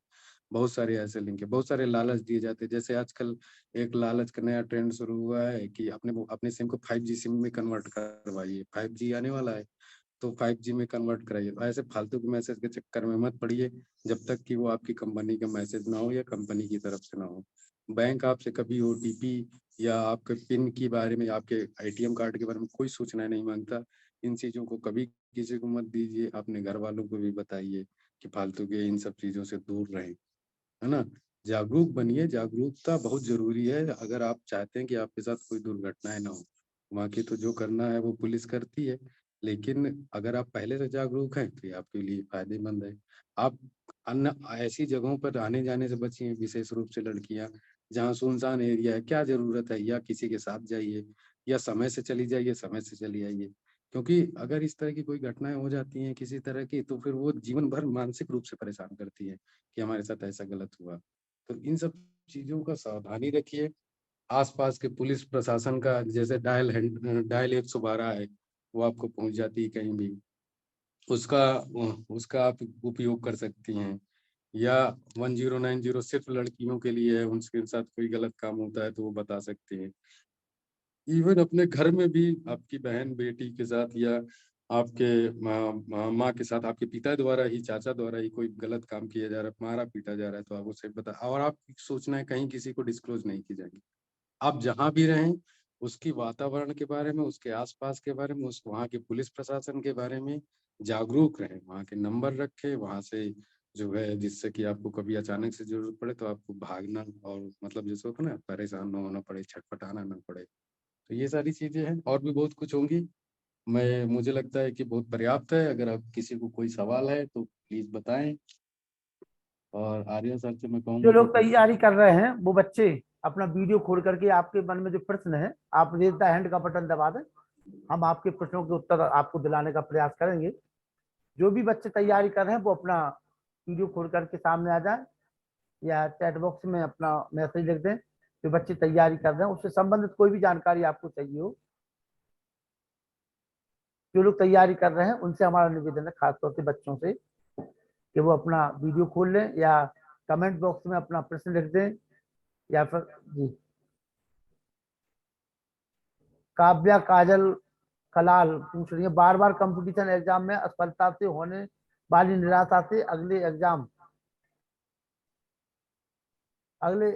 के लिए निराशा होती है, उससे कैसे बचें? जी अमित जी। जी जी जी सर, वही देख रहा हूँ मैं। मैसेज बॉक्स में मैसेज कर रहे हैं बच्चे, तो देखता हूँ कहाँ से मिलेगा। आपका सवाल मिल गया है। देखिए, आप बार बार असफल हो रहे हैं तो उसका तरीका यही है कि आपको निराशा इसलिए हो रही है कि आप असफल हो रहे हैं, और खुशी इस वजह से होगी कि आप सफल हो जाए। तो असफलता से निराश होने की जरूरत नहीं है, असफलता से सीखने की जरूरत है। असफलता कोई वैसी चीज, हर आदमी कुछ ना कुछ अच्छा किया है तो कहीं ना कहीं असफल रहा है। जैसे मैं हूँ, PCS में सिलेक्ट हुआ लेकिन IAS में असफल हो गया, नहीं हो पाया। तो ऐसा कुछ नहीं है कि जो है सिर्फ आपके साथ है, सारे लोगों के साथ कुछ ना कुछ चल रहा है। लेकिन आपको सुधार कितनी जल्दी कर लेते हैं वो आप खुद ही कर पाएंगे। खुद से ही जब मेहनत करेंगे, खुद ही से इवेलुएट कीजिए कि यहाँ से आपसे गलती हो रही। हो सकता है आप किसी और चीज की तैयारी करें तो आप ज्यादा बढ़िया कर जाएं। ये भी आप सोच सकते हैं कि आप जिस चीज में तैयारी कर रहे हैं बार बार असफल हो रहे हैं, तो इसको छोड़ो, किसी और कोई और चीज करते हैं जिसमें आप अच्छा कर सकते हैं। समझ रहे हैं? और निराश मत होइए, उसको समझने की कोशिश कीजिए, उसको बहुत ध्यान से सोचिए, एक एक कदम सोचिए, दिन दिन सोचिए कि आपने कहाँ गलती की थी और उसको सुधारने का प्रयास करिए। यही एक तरीका है, और कोई तरीका नहीं है ना, इसका कोई शॉर्टकट है। बस यही एक तरीका है कि आप खुद से ही, और आप खुद से ही सुधार कर सकते हैं। कोई दूसरा आपको सिर्फ थोड़ा बहुत बता सकता है, बाकी करना तो आप ही को पड़ेगा। यूपी पीसीएस में मैं बीए के लिए क्या करें? क्या क्या मैसेज था, जरा पढ़ा बताइए सर। हिंदी में यूपीपीसीएस में स्टार्टिंग के लिए क्या करें? मैंने अभी बीए किया है और एमए कर रहा हूँ सर, पॉलिटिकल साइंस से जी। बढ़िया है, यही चीज तो मैंने भी की थी, पॉलिटिकल साइंस में बीए में हूँ, बीए किया मैंने। एक तो आप जो एमए कर रहे हैं उसको भी अच्छे से करना है, आपको नेट जेआरएफ जरूर क्वालिफाई करना है, आपको रिसर्च में एडमिशन लेना है, या आपका प्लान बी है? प्लान ए आपका क्या है कि पीसीएस क्वालिफाई करना। तो उसके लिए अभी से आपका ग्रेजुएशन हो चुका है, ऑब्वियसली आप 19-20 साल 21 साल के आसपास के होंगे अगर ग्रेजुएशन हो चुका है। आप सबसे पहले एनसीईआरटी पढ़ना शुरू करिए। अगर आपका मीडियम हिंदी है, अगर आप उसको इंग्लिश मीडियम में कन्वर्ट कर सकते हो तो इंग्लिश मीडियम में कन्वर्ट कर लीजिए। हिंदी मीडियम से ही देना चाहते हैं तो फिर हिंदी मीडियम से ही दीजिए, लेकिन इंग्लिश मीडियम थोड़ा ज्यादा अच्छा है, उसमें मार्क्स वगैरह अच्छे आते हैं। आप एनसीईआरटी पढ़िए, एक दो साइट के नाम नोट कर लीजिए, वहां से आप पढ़ना शुरू कर दीजिए। जैसे आप नोट करिए, विजन आईएएस है, यूट्यूब पे आप देख, आप थोड़ा बहुत जानते भी होंगे। विजन आईएएस है, ओनली आईएएस है, और आपका एक अमित सेन गुप्ता हैं, वो काफी अच्छा पढ़ाते हैं। मुरनॉल इकोनॉमिक्स पढ़ाते हैं, मुरनॉल.org। और आपका ये जो है ओनली आईएएस हो गया, जो आपको रोज न्यूज़पेपर वगैरह अच्छे से पढ़ाता है। आप यहाँ से पढ़ना शुरू करेंगे ना तो आपको थोड़ा थोड़ा आइडिया लगेगा। और आप सबसे पहले एनसीईआरटी पढ़िए हर सब्जेक्ट की, कक्षा 6 से लेके 12वीं तक की। और सिलेबस देखिए, पीसीएस का सिलेबस क्या है, पीसीएस में क्वेश्चन किस तरीके के आते हैं वो देखिए, तब आप पढ़ना शुरू करिए। तो आप उस दिशा में प्रयास करिए, लेकिन आप अपने प्लान बी में असिस्टेंट प्रोफेसर के लिए या टीचिंग जॉब के लिए भी साइड में चलते रहिएगा, साइड में उसको पढ़ करते रहिएगा, मैं ये कहूँगा। अगला किसका सवाल है? मैं एक दो ये सवाल और आए थे। सत्येंद्र शर्मा जी कह रहे हैं कि मैंने 6 बार जो है असफल हो गया हूँ जी। किस चीज में असफल हुए? ये बता रहे हैं यूपीएससी में, यूपीपीसीएस, यूपीएससी की यूपीपीएससी? यूपीपीसीएस। यूपीपीसीएस में 6 बार असफल, क्या मतलब? ठीक, देखिए मैंने मैं भी एक जो एक मिनट मेरा निवेदन है, जो जो लड़के हैं, और मतलब आप लोग अगर यहाँ अपना माइक खोल करके नहीं बोल पाओगे तो फिर आगे जीवन में कुछ कुछ कैसे इंटरव्यू देगो आप लोग? खुद बोल सकते हैं, वीडियो हाँ, क्लिक वीडियो खोल करके करिए, नहीं आप बोल पा रहे हो तो आप क्या तैयारी करोगे? कभी नहीं कर पाओगे आप तैयारी। माइक में अच्छा, आप बोल सकते सामने हैं। आप डर रहे हो बात करने से। ये लड़के कमेंट कर रहे हैं, अरे आप सामने आइए, वीडियो खोलिए, सामने आकर के बात करिए, फेस टू फेस बात थोड़ा करिए तो समझ में आएगा। आप लोग कमेंट करके ऐसे थोड़ी काम बनेगा। सर बोल रहे हैं तो आप भी सामने आइए अपना मैं ये। हाँ, सर, चलिए मैं ये कहना सत्येंद्र चाहता हूँ सर कि सब बच्चों से जी। कि इतनी देर से मैं बहुत सारी बातें बता रहा हूँ, कई बातें आपने पहले से सुनी होंगी और कई बातें आपने आज सुनी होंगी।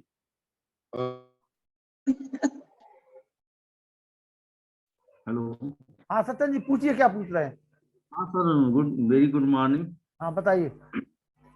सर मैं 6 टाइम यूपी दिया, जिससे प्री मेरा 5 नंबर, 1 नंबर 2 नंबर से रुक गया। मैं अच्छा असफल हूँ, इससे निराशा आ जाती है, और जो है जब जाते हैं क्लासरूम में तो भूल जाते हैं सर।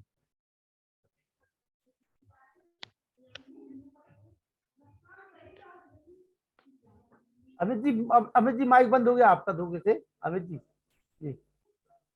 अब सही है? हाँ हाँ, तो हो गया। आप बस सर। अब देखिए, आपका 2 नंबर 4 नंबर से जो है रुक रहा है, लेकिन मैं सच कहूँ तो यही तो मेन, यही जो है कहते हैं ना कि 100 में से 70 नंबर सब ले आते हैं, लेकिन 100 में से 80 के बाद लाने बहुत कठिन होता है, एक एक नंबर लाना बड़ा कठिन होता है।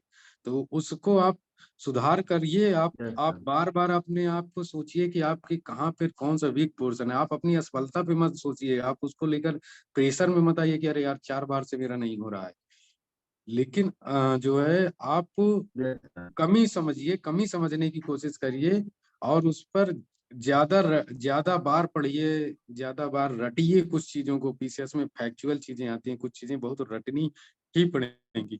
और मैं ये भी कहूंगा कि साइड में आप प्लान बी के बारे में भी जरूर सोचिए, स्पेशली अगर आप यूपीएससी वगैरह दे रहे हैं, यूपीपी से दे रहे हैं, तो आप असिस्टेंट प्रोफेसर या टीचिंग जॉब वगैरह के लिए भी प्रयास कर सकते हैं, जिससे आपका एक प्लान भी चलता रहे कि भविष्य में अगर किसी वजह से बाय द वे ना हो तो मैं मेरे पास कम से कम कुछ तो करने के लिए रहे। तो ये मैं कह रहा हूँ, इसलिए मैं प्लान बी पे कह रहा हूँ। मैं खुद पीसीएस के 6 बार इंटरव्यू दिया हूँ। पहले बार में वीडियो हो गया तो लगा कि अब तो एक बार में हो जाऊंगा, लेकिन फिर 4 बार इंटरव्यू दिया, कुछ नहीं हुआ। फिर उसके बाद 6वें बार में इंटरव्यू दिया तो जाके डिप्टी एसपी हुआ, और यूपीएससी में इंटरव्यू दिए तो वहाँ हुआ नहीं। तो ऐसा नहीं है कि चीजें नहीं होती हैं, लेकिन आपको समझने की जरूरत है। 6वें बार में जाके मैं इतने मार्क्स लाया कि मैं डिप्टी एसपी हो गया। तो हर बार मेरे सिलेक्शन होते थे, लेकिन उतने नहीं होते थे कि मैं वीडियो से ऊपर की किसी पोस्ट में बन पाऊं। ब्लॉक डेवलपमेंट ऑफिसर था तो वहां पे ठीक था। इसलिए आप, और इसका मूल्यांकन आपसे बेहतर कोई नहीं कर सकता। भले आप जो है चाहे जितनी जगह प्रयास कर लें, लेकिन आप ही को सोचना है, आप ही को लड़ाई लड़नी है। हम यही बता सकते हैं आपको कि आपको अपने कमी वाले क्षेत्र को पकड़ना है कि कहाँ आपसे कहाँ गलती हो जा रही है। और अगर आपका 4-5 बार में नहीं निकल पा रहा है तो आप इसकी तैयारी करते रहिए, लेकिन आप अपने प्लान बी के बारे में भी जरूर सोचिए कि आप इसको, अगर ये ना हो पाया तो फिर क्या करेंगे। तो उसके लिए भी आप टीचिंग जॉब या नेट जेआरएफ या असिस्टेंट प्रोफेसर, रिसर्च, इन सब में भी जा सकते हैं। चलिए विकास शर्मा पूछिए, क्या पूछ रहे हैं विकास शर्मा जी? हाँ सर, नमस्ते सर। नमस्ते, वीडियो खोल लीजिए।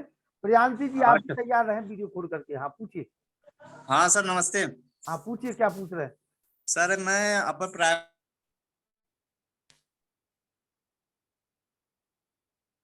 हम तैयारी करते थे, साल भर जो तैयारी है थोड़ा सा कमजोर पड़ गई है। तो हमें ये बताएं सर कि जो एक टॉपर्स की नोट्स आती है जो मार्केट में मिलती है, वो फायदेमंद रहेगी कि नहीं तैयारी के लिए? बिल्कुल। टॉपर्स नोट्स जो है ये होता है कि जो टॉपर्स होते हैं वो किस तरीके से क्वेश्चन आंसर लिखते हैं, उसका आपको हाँ। उससे आइडिया लगेगा कि अच्छा आपको इस तरीके से लिखना चाहिए। तो फायदेमंद तो बिल्कुल रहेगा, लेकिन ये भी है, आप ध्यान दीजिए कि आप बहुत ज्यादा भी मत करिएगा, नहीं तो आप कंफ्यूज हो जाएंगे। आप कोई एक चीज पकड़िए और अगर उसमें कुछ कमी सुधार है तो दूसरी चीज में जाइए। और जो है टॉपर्स की नोट्स पढ़िए, कोचिंग के नोट्स पढ़िए, टॉपर्स के इंटरव्यू देखिए कि उन्होंने कैसे पढ़ाई की और कैसे क्या किया। तो थोड़ा बहुत आपको हेल्प मिलेगी, ऐसा नहीं है कि आपको हेल्प नहीं मिलेगी। उसको देखने में कोई बुराई नहीं, बढ़िया चीज है वो। और हाँ, लेकिन इन चीजों को एकदम ब्लाइंडली भी फॉलो नहीं करना, क्योंकि हर आदमी की अपनी कैपेसिटी होती है, हर आदमी का अपना तरीका होता है। ठीक है। लेकिन और आपसे ज्यादा बेहतर कोई नहीं जानता कि आपसे क्या गलती हो रही है और कहाँ पे आप करें तो आपको जो है आप सुधार कर सकते हैं। तो टॉपर्स नोट्स फॉलो करिए, बिल्कुल बढ़िया है, कोई दिक्कत नहीं। हम खुद पढ़ते थे कई बार कि इसने किस तरीके से आंसर लिखा है, जो जिसने टॉप किया है, तो उसी तरीके से फिर हम भी करने की कोशिश करते थे। गुंजन ठीक है शर्मा सर। जी। जी गुंजन जी पूछिए। हाँ गुंजन जी पूछिए। हेलो, नमस्ते सर। नमस्ते बेटा, पूछिए। सर मेरा सवाल ये था कि जैसे जीएस, मैं इलाहाबाद यूनिवर्सिटी से मेरा बीए कंप्लीट हो चुका है अब की ही बार। तो मेरा ये प्रश्न था कि जैसे हम जीएस पढ़ते हैं तो जीएस हम जितनी भी बार पढ़ते हैं, कोई भी सब्जेक्ट जैसे हिस्ट्री हो गया, ज्योग्राफी हो गया, हम जितनी बार पढ़ते हैं उतना ही हमें लगता है कि कुछ चीजें पीछे छूट गई हैं। कुछ ना कुछ ऐसे प्रश्न होते हैं, हर बार आते हैं क्वेश्चन में। तो क्या हमें पहले अपना ऑप्शनल पढ़ना चाहिए, पहले ऑप्शनल कवर करना चाहिए? आपको और सिविल इकोनॉमी सर्विसेज एक ऐसा देना है? सब्जेक्ट है। जी सर। क्या ग्रेजुएशन हो गया, अब उसके बाद एमए वगैरह भी कर रही हैं? सर अभी एमए तो कर नहीं रहे, करना है अभी। एमए जरूर कर लीजिए, उसको छोड़िए मत। और एमए अच्छे जी से सर। करिए, मतलब उसको हल्के में मत करिए, पूरी मेहनत से, पूरी लगन से इलाहाबाद यूनिवर्सिटी से एमए करिए। मैं भी इलाहाबाद यूनिवर्सिटी से बीए एमए किया हूँ, वहीं से पॉलिटिकल साइंस से पीएचडी कर रहा था। तो देखिए जी, वही तो मैंने बताया ना कि स्कूलिंग में और कंपटीशन की लाइफ में बहुत अंतर है। जब आप बीए कर रहे थे तो आपको एक सिलेबस दे दिया गया और बताया गया कि इतने से ही आएगा, लेकिन जीएस जो है कंपटीशन में वो अथाह हो जाता है, और आपको ये आपका सिलेक्शन भी हो जाएगा, आप नौकरी करने चले भी जाओगे तब भी आपको लगता रहेगा कि अरे हमने तो बहुत कुछ नहीं पढ़ा या बहुत कुछ हमसे छूट गया पढ़ने के लिए। तो ये तो लगता ही रहेगा आपको। इसी में जब जब आपके पास कोई चीज बहुत ज्यादा हो तो आपको दिमाग लगाना है कि आप क्या पढ़ें और क्या छोड़ें।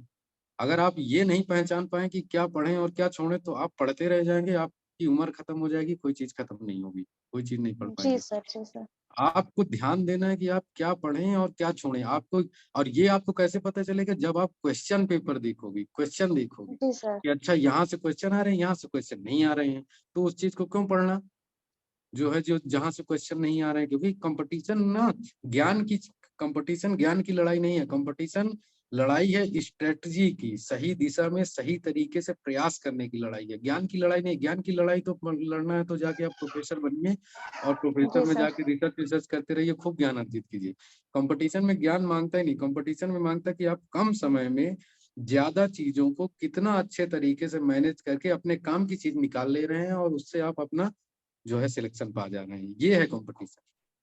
आप ये ध्यान दीजिए, आप सिलेबस उठाइए, आप क्वेश्चन पेपर उठाइए और आप ये देखिए कि कहाँ से कितने सवाल आते हैं, फिर आप उस तरीके से वो पढ़ाना शुरू करिए। और जो चीजें भूलते हैं उनको भूलने दीजिए, वो बार बार वो चिंतन मनन निधिध्यासन से ही जी आएगा। सर, आप जी सर। बार बार पढ़ेंगे तभी वो आएगा। आप पढ़ते समय ये सोचिए, 1 घंटा पढ़ने के बाद आप 5 मिनट सोचिए कि आपने 1 घंटे में क्या पढ़ा। आप 4 घंटा पढ़ने के बाद 1 घंटा बैठ के सोचिए कि आपने 1 घंटे में क्या पढ़ाई की, आपको कितना याद है। तो आपको फिर दोबारा पलट के देखना चाहिए, और दोबारा जब पलट के देखेंगे तो आपको लगेगा अरे बाप रे ये तो बड़ी अच्छी चीज थी, मैं तो बताइए भूल गई, तुरंत की तुरंत भूल गई। तो वो फिर अब आपको दोबारा नहीं भूलेगा। समझ जी रही सर। हैं? सर मेरे पास एक सवाल और भी है। जैसे सर हम हम्म। अगर यूपीएससी का क्वेश्चन देखते हैं और यूपी पीसीएस का जब क्वेश्चन देखते हैं तो यूपी पीसीएस में बहुत ज्यादा फैक्चुअल क्वेश्चन होते हैं। वो हमें मुझे मुझे ऐसा लगा कि देख के कि वो ज्यादा टफ होते हैं। तो सर उस दोनों को साथ में लेके कैसे चल सकते हैं? देखिए, एक लिमिट, एक टाइम के बाद, एक जैसे पीसीएस में फैक्चुअल सवाल आते हैं मुझे पता है, और यूपीएससी में थोड़ा सा वो फैक्चुअल उनका भी फैक्ट आता है, लेकिन अलग तरह का होता है, वो कॉन्सेप्चुअल थोड़ा सा ज्यादा होता जी सर, वो कॉन्सेप्चुअल है। ज्यादा एक होते हैं। एक टाइम आप जो है पहले कॉन्सेप्ट क्लियर करिए। अगर आप कॉन्सेप्ट आपका क्लियर हो गया ना, तो आपके पास जब 4 विकल्प होते हैं प्री में लगाने के लिए, तो आप कॉन्सेप्ट से अपनी समझ से ही सही विकल्प चुन ले जाएंगे। समझ रही हैं? अगर आपको कॉन्सेप्ट जी सही सर। समझ में आ गया, आपको सही से समझ अच्छी आ गई, तो आप वहां पे एग्जाम हॉल में आप इस तरह कर पाएंगे कि अच्छा ये विकल्प नहीं सही, ये विकल्प नहीं सही, ये विकल्प नहीं सही, तो यही सही होगा, अगला चौथा वाला अपने आप सही होगा। तो इस तरीके से जब आप पढ़ेंगे कि सबसे पहले ये जहाँ पे 4 विकल्प वाला सवाल आता है, वहां पर आपको यही करना है कि पहले देखना है कि कौन सा नहीं सही है, फिर उसके बाद जो जी सर। आपके पास कम बचेंगे, फिर उनमें से देखना है कि अच्छा कौन सा हो सकता है। तो ये चीज आप पढ़िए, पहले आप कॉन्सेप्ट क्लियर कर लिए, फैक्ट अपने आप याद हो जाएगा, फैक्ट की चिंता मत करिए। फैक्ट याद करना बड़ी चीज नहीं है, फैक्ट याद भी होता है, 2 दिन बाद भूल भी जाता है। ठीक है, वो बिल्कुल एग्जाम के 15 दिन पहले, 20 दिन पहले एकदम अच्छे से याद हो जाता है, और बस उसी में खेल हो जाता है। सिलेबस देखिए, क्वेश्चन पेपर देखिए, तभी पढ़ाई करिए। बिना सिलेबस बिना क्वेश्चन पेपर देके पढ़ेंगी तो पढ़ती रहेंगी, उम्र बीत जाएगी, आप नहीं कर पाएंगे। ठीक है ना? और कॉन्सेप्ट पहले जी क्लियर करिए, कॉन्सेप्ट उसके लिए आप एनसीईआरटी पढ़िए, 6वीं से लेके 12वीं तक की। आप जो है कुछ अच्छी साइट्स हैं, जैसे अमित सेन गुप्ता हैं, वो जी इन्वायरमेंट सर। और जी इकोलॉजी बहुत अच्छा पढ़ाते हैं, इंग्लिश से पढ़ाते हैं, इंग्लिश मीडियम से, लेकिन सबको समझ में आ जाएगी। जी। मुनॉन है, वो इकोनॉमिक्स पढ़ाते हैं, या और भी कई लोग हैं वो अच्छे से पढ़ाते हैं, तो उस चीज को ध्यान दीजिए। ठीक है? जी सर, मैं फॉलो कर रही हूँ इन सब चीजों को। ओके, ठीक है। कपिल कुमार जी पूछिए, क्या थैंक यू पूछ रहे सर। हैं? कपिल जी, प्रियांशी जी वीडियो खोल लीजिए, प्रियांशी जी। कपिल कुमार आर पूछिए, हाँ जी सर, नमस्ते सर, गुड मॉर्निंग। वीडियो खोल लीजिए अपना कपिल। बताइए बताइए, कोई दिक्कत नहीं, आपकी आवाज आ रही है। सवाल बताइए, सवाल। हाँ सर, मैं एक गवर्नमेंट टीचर हूँ सर, बेसिक डिपार्टमेंट में। और जी घर से ही आईएएस पीसीएस की प्रिपरेशन कर रहा हूँ, और मेरा मीडियम जो है हिंदी मीडियम है। और हम्म। 2 बार मैं असफल हो चुका हूँ। अभी मैं एग्जाम दिया हूँ, जॉब के बाद भी दिया हूँ, और सफलता नहीं मिल रही है। और थोड़ी मेरी जो स्टडी का जो, क्योंकि अब जॉब है तो उसमें टाइम नहीं दे पा रहा हूँ, तो टाइम मैनेजमेंट और बुक सिलेबस हिंदी मीडियम के लिए कौन सा सब बेस्ट रहेगा, स्ट्रेटजी थोड़ी बताएं। देखिए, आप जॉब ऑलरेडी कर रहे हैं, तो जॉब करते हुए कोई भी आगे की तैयारी करना थोड़ा सा जी कठिन तो हो ही जाता है। जी। जी लेकिन आप अगर समर्पण है आपके अंदर तो बहुत जरूर कर ले जाएंगे। हमारे साथ के मतलब मैं बहुत लोगों को जानता हूँ जो प्राइमरी के टीचर थे और फिर उसके बाद उन्होंने IAS क्वालिफाई किया। बहुत जी। लोग ऐसे हैं, मेरे साथ के खुद ही ऐसे हैं। वो जैसे आपको वो चीज नहीं करनी है, आपको प्राइमरी के टीचर में तो आपको थोड़ा सा वहां से जितना टाइम बच सके उतना खींचना है कि बिल्कुल टाइम टू टाइम पहुंचे, टाइम टू टाइम काम करें और समय से निकलने वहां से। जितना आपको समय मिले उसको फोकस्ड होकर पढ़ाई करिए, क्योंकि आपको मुश्किल से 3 घंटे मिल जाए दिन भर में, 2 घंटे मिल जाए वो बड़ी बात है। अब रही बात आपके हिंदी मीडियम से, तो कोई दिक्कत नहीं। अब आप मीडियम इस स्टेज में नहीं है कि आप मीडियम चेंज कर सकें, तो हिंदी मीडियम से ही पढ़िए। आप इन 2-4 मैंने वेबसाइट के नाम बताए हैं सिविल सर्विसेज के लिए, तो उनको आप फॉलो कर सकते हैं। थोड़ा सा आपको वहां से आइडिया मिलेगा काम पढ़ने का तरीका।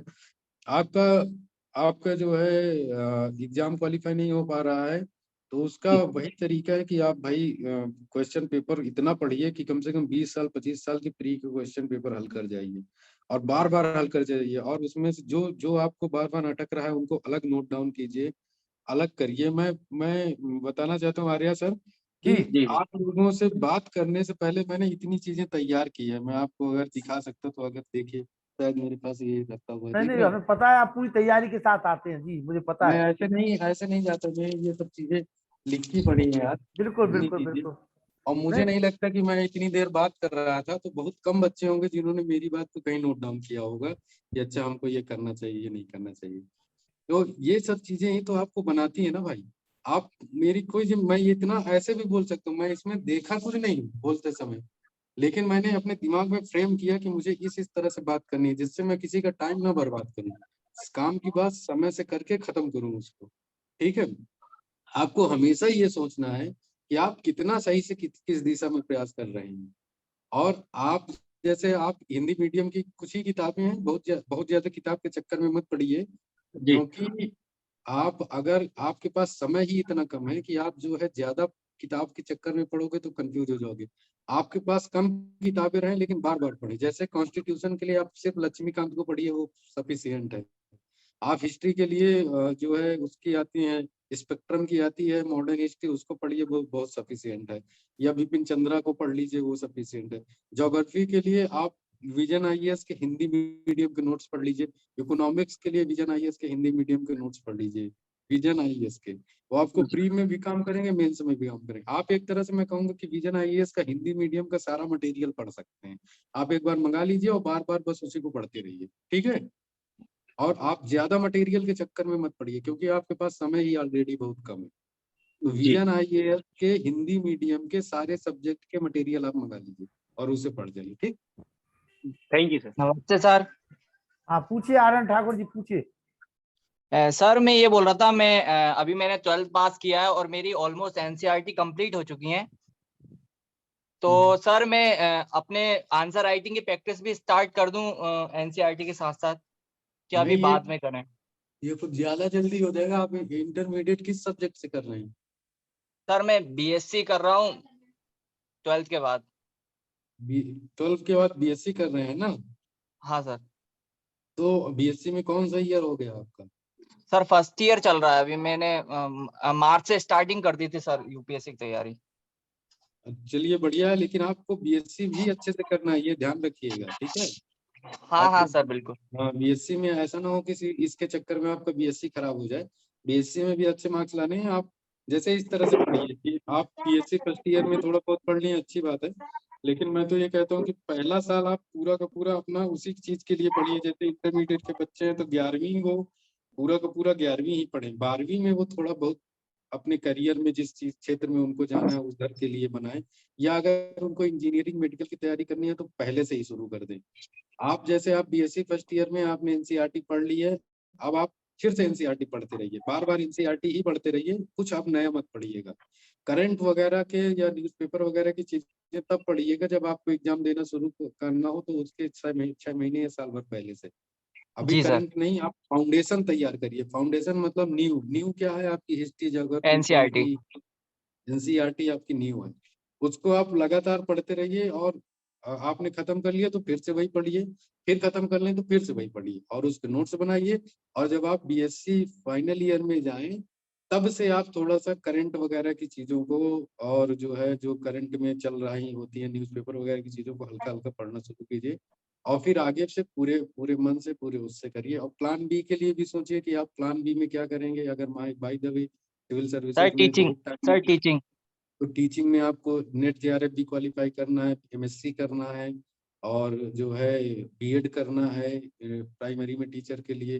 तो उसके बारे में भी आपको पैरेलल चलते रहना है। ठीक है? जी सर। ठीक है, अगला कोई? हाँ, एक प्रश्न है। ये प्रियांशी बेटी कह रही है कि मेरा विषय संस्कृत व्याकरण है, क्या मैं संस्कृत विषय से यूपीएससी की तैयारी कर सकती हूँ? अभी मेरा 12th हुआ है। हाँ, बिल्कुल कर सकते हैं। संस्कृत विषय आपका एक सब्जेक्ट रहेगा, लेकिन मैं ये कहूँगा कि आप जो है उसके साथ साथ जो है आप थोड़ा बहुत ना रीजनिंग और जो सामान्य मैथ होती है, उसके लिए एक किताब आती है, कोई चौहान करके है, अजय चौहान। अजय चौहान करके एक रीजनिंग की किताब आती है, उसको जरूर पढ़ते रहिए। जिससे क्या होगा ना कि आपको कभी आगे भविष्य में अचानक से जब आपको सीसैट का पेपर देना होता है, इसमें एक उसको क्वालिफाई करने में आपको दिक्कत ना हो। आपका एक सब्जेक्ट संस्कृत रहेगा, उससे संस्कृत को आप सिविल में रखिए, और उससे आप बीए, एमए, पीएचडी सब करिए। और सिविल सर्विसेज के लिए आप एनसीईआरटी पढ़िए, और थोड़ा बहुत रीजनिंग मैथ भी आपका स्ट्रांग बना रहे, इसके लिए आप अजय चौहान की एक किताब है, उसको उसमें से रीजनिंग मैथ भी पढ़ते रहिए, जिससे अचानक से जब वो आए, पता लगा सीसैट ही नहीं क्वालिफाई कर पा रहे हैं, तो आपका फ्री ही नहीं निकलेगा। और अगर फ्री नहीं निकला तो फिर आप जो है आगे क्या ही कर पाएंगे, मेंस नहीं देने को मिलेगा। समझ गए? जौहर पूछिए, क्या पूछ रहे हैं जौहर? हाँ जी सर, मैं ये पूछ रहा हूँ कि कोच आईएएस की कोचिंग पढ़ें या फिर सेल्फ स्टडी करें? देखिए, ये तो सेल्फ स्टडी तो बड़ी बड़ी भारी चीज हो जाती है, क्योंकि अगर आप ऐसे माहौल में नहीं है या पहले से बहुत स्ट्रांग नहीं है पढ़ने में, तो आपको जो है सेल्फ स्टडी में कुछ गाइडेंस चाहिए। पढ़ना तो आपको सेल्फ स्टडी ही है, लेकिन गाइडेंस मिल जाता है तो उसमें बुराई क्या है? आप मुझसे गाइडेंस ही तो ले रहे हैं। मैं पढ़ाऊंगा थोड़े, या आपकी जगह में बैठ के पढ़ूंगा थोड़े, लेकिन मैं आपको बस केवल बता रहा हूँ कि आप ऐसे कर लीजिए जो मुझे समझ में आया है। तो कोचिंग यही काम करती है। कोचिंग आपको नौकरी नहीं दिला सकती, कोचिंग बस आपको थोड़ा सा आपका रास्ता आसान कर सकती है। आप कोचिंग नहीं पढ़ सकते हैं तो आप मोबाइल में ही आपके ओनली आईएएस और जो है विजन आईएएस या अमित सेन गुप्ता, मृणाल, और इस तरह की कुछ साइट है, कुछ यूट्यूब चैनल है, आप उनको फॉलो कर लीजिए। वहां से आपको समझ में आ जाएगा कि आपको क्या फायदा कर सकता है, क्या नहीं कर सकता। अब किसी का कोई प्रश्न तो रह नहीं गया है? अगर किसी का प्रश्न हो तो बता दें आप हमें, सर हम समापन करते हैं सर का। और हमारे आज अमरपाल सिंह सर रामपुर में बच्चों को मोटिवेशन दे रहे हैं, वैसे वो वहां से नहीं जुड़ पाए। नरेंद्र बहादुर सिंह जी केंद्र सरकार में सचिव हैं, उनका अभी कॉल आया कि लखन जी अर्जेंट हमारी ड्यूटी लग गई। कोई बात नहीं, अमित कुमार जी जो है समय अपना पूरा हमारा साथ दे रहे हैं और देते रहेंगे हमेशा। और किसी के मन में कोई प्रश्न हो तो पूछ ले दीजिए, रेज द हैंड का बटन दबा दीजिए कमेंट बॉक्स में, जो भी आपको उचित लगे। मैं तो चाहूंगा फेस टू फेस आकर के पूछेंगे, ज्यादा अच्छा रहेगा। तरुण कुमार जी, आइए तरुण जी, पूछ लीजिए, जिसके मन में जो प्रश्न हो पूछ लीजिए। नमस्ते सर। हाँ नमस्ते, पूछिए। सर मैं ये पूछना चाह रहा हूँ, मैं यूपी बोर्ड का 11th का छात्र हूँ और मैं आईआईटी की तैयारी करना चाहता हूँ। तो मैं ये पूछना चाह रहा हूँ कि क्या मैं एनसीईआरटी पढ़कर ये कर सकता हूँ या कुछ मुझे इसके लिए अदर बुक्स की भी जरूरत पड़ेगी? नहीं, आईआईटी में एनसीईआरटी की कोई जरूरत नहीं है। आईआईटी में तो आपको फिजिक्स, केमिस्ट्री, मैथ्स है या बायो से? पीसीएम है तो आपको तो फिजिक्स, केमिस्ट्री, मैथ जो है पढ़ना है। बायो तो खैर आईआईटी में होता नहीं, मैं गलत पूछ ले। आपको इसमें एनसीईआरटी तो हिस्ट्री, ज्योग्राफी, पॉलिटी, इकोनॉमिक्स इनकी होती है। एनसीईआरटी शायद उसकी भी आती है, फिजिक्स और केमिस्ट्री की भी आती है, physics, chemistry, yes math sir. की भी आती है। तो वो आप एनसीईआरटी पढ़ लीजिए, फिजिक्स, केमिस्ट्री, मैथ की। ठीक है? फिजिक्स खास उससे सवाल जरूर आते हैं, ये ध्यान दीजिएगा। एनसीईआरटी किताब आपको आईआईटी में फायदा करेगी, फिजिक्स और केमिस्ट्री। और 11वीं अगर आईआईटी करना है तो 11वीं 12वीं बिल्कुल मान लीजिए कि आपको कल ही एग्जाम है, इस तरीके से पढ़ाई करनी है तभी आईआईटी क्वालिफाई होगा, नहीं तो बहुत मेहनत लगेगी। तो ये समझ लीजिए कि जैसे एग्जाम के 2 दिन पहले आप तरुण ठाकुर के लिए तरुण ठाकुर के लिए जो है आईआईटी में कैसे करना तैयारी, एक बेटा हमारे पास बैठा हुआ है, वो आईआईटी की तैयारी वो बता दो। नमस्ते जी सभी के लिए। आईआईटी की तैयारी के लिए आप केमिस्ट्री के एनसीईआरटी प्रेफर कर सकते हैं, और अगर मैथ और फिजिक्स के लिए सिंगेज की वो सेट आता है, पूरा सिंगेज करके एक पब्लिकेशन है, उसका सेट आता है, तो उससे तैयारी कर सकते हो। और केमिस्ट्री के लिए एनसीईआरटी ठीक है। एनसीईआरटी दोनों के लिए ठीक है, एनसीईआरटी फिजिक्स बायो और केमिस्ट्री तीनों के लिए ठीक है।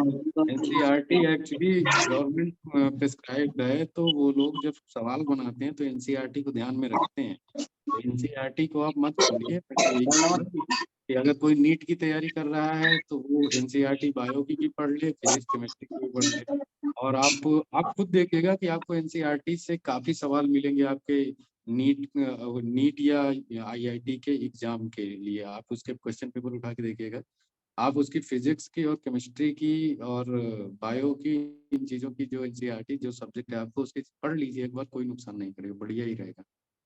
एनसीईआरटी अच्छी होती है हमेशा। चलिए ओप्पो बाकी जो कुछ कोचिंग है वो आप देख लीजिए अपने हिसाब से। ओप्पो कुछ पूछ रहे थे, पूछ लीजिए। हाँ पूछिए बेटा, हाँ पूछिए। ओप्पो जो माइक खुल गया इनका, वो पूछिए। सर स्टार्टिंग से यूपीएससी की तैयारी कैसे करें? कौन सी क्लास में है? सर बीकॉम हो गया, बीएड कर रहे हैं। बीकॉम हो गया, बीएड कर रहे हैं, तो देखिए वही है कि आप 2-3 यूट्यूब चैनल है उनको फॉलो करिए और एनसीईआरटी की किताबें पढ़िए। स्टार्टिंग यूपीएससी की तैयारी की एनसीईआरटी से ही होती है। आपको history, geography, polity, economics, environment, इन सब की एनसीईआरटी पढ़नी है 6वीं से लेकर 12वीं तक की। और आपको जब ये पढ़ेंगे तो आपको कुछ समझ में आएगा। आप सिलेबस उठा के देख लीजिए कि यूपीएससी का सिलेबस कैसा है और पीसीएस का सिलेबस कैसा है। आप वहाँ के क्वेश्चन पेपर मंगा के देख लीजिए कि किस तरह के क्वेश्चन आते हैं, तो किस तरह से आपको पढ़ाई करनी है, ठीक है। और जो मैंने साइट बताई है बार बार, उनको जो है आप वो करिए, फॉलो करिए। चलिए, और किसी के मन में कोई प्रश्न हो तो पूछ लीजिए। प्रमोद कुमार शर्मा जी, प्रदीप माथुर, आप पूछिए क्या पूछिए। प्रदीप माथुर जी, प्रदीप माथुर। हेलो, हाँ पूछिए। नमस्कार सर। हाँ नमस्ते सर, मैं थोड़ा लेट सर, ये जो 2-3 यूट्यूब चैनल बताए सर ने और जो वेबसाइट बताई उनको एक बार पुनः दोहरा दीजिए सर। एक तो ओनली आईएएस है, only IAS. Only IAS sir. Vision IAS है। जी sir. Vision IAS, Byju's IAS है, बायजू, वो भी ठीक जी पढ़ाई सर। जेयू। और एक अमित सेन गुप्ता है, उनका भी अच्छा चलता है, अमित सेन गुप्ता, वो जो चीज पढ़ाते हैं अमित सिंह गुप्ता। हाँ। और सर ये यूट्यूब पर हाँ अवेलेबल है? यूट्यूब पे फ्री है, ये सब यूट्यूब पे फ्री है, कुछ पेड भी है, यूट्यूब पे फ्री है।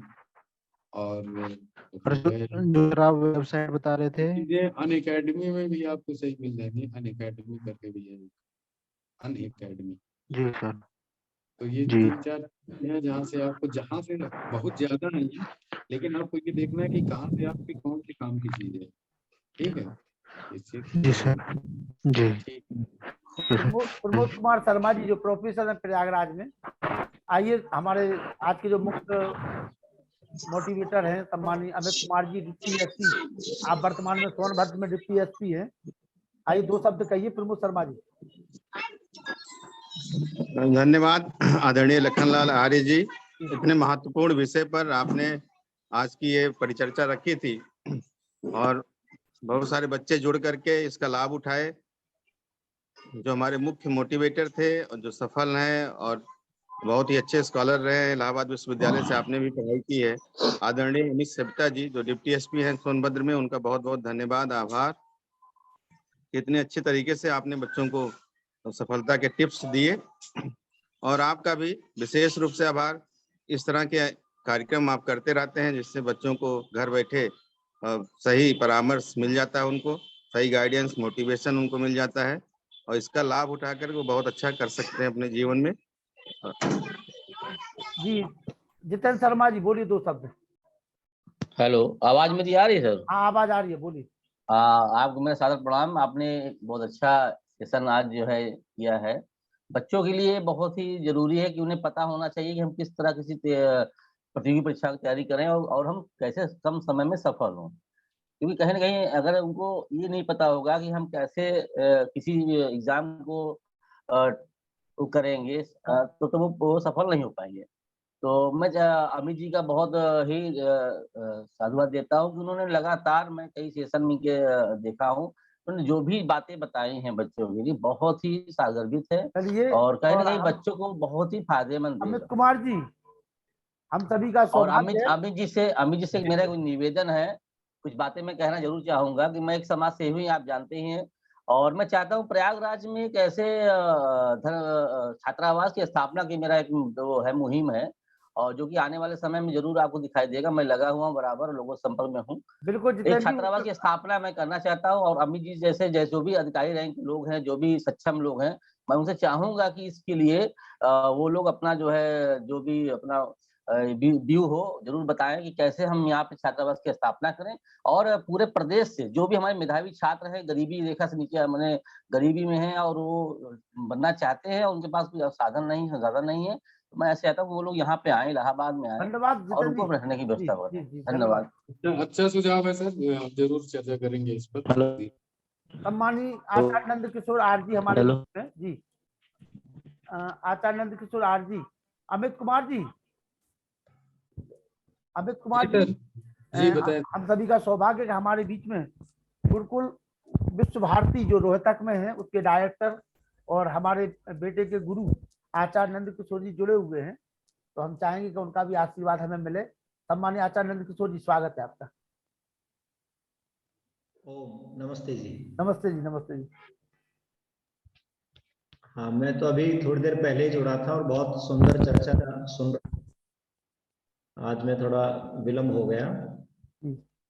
आदरणीय अमित जी ने बहुत सार्थक चर्चा अपने अभी जो आईएएस बनना चाहते हैं, आईपीएस बनना चाहते हैं, उनके साथ चर्चा जो कर रहे थे वो बहुत ही सुंदर चर्चा थी।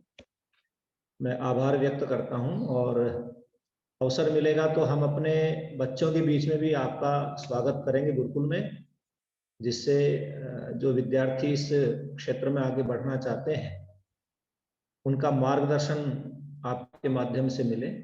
और मैं धन्यवादी हूं आदरणीय शिक्षक लखनलाल जी, जो बहुत सुंदर आयोजन इस प्रकार का लगातार पिछले 1.5 वर्ष से कर रहे हैं, जब से कोरोना काल प्रारंभ हुआ तब से, और ये अभियान इसी प्रकार से चलता रहेगा तो शिक्षा के क्षेत्र में बहुत एक क्रांति इसके माध्यम से उत्पन्न होगी।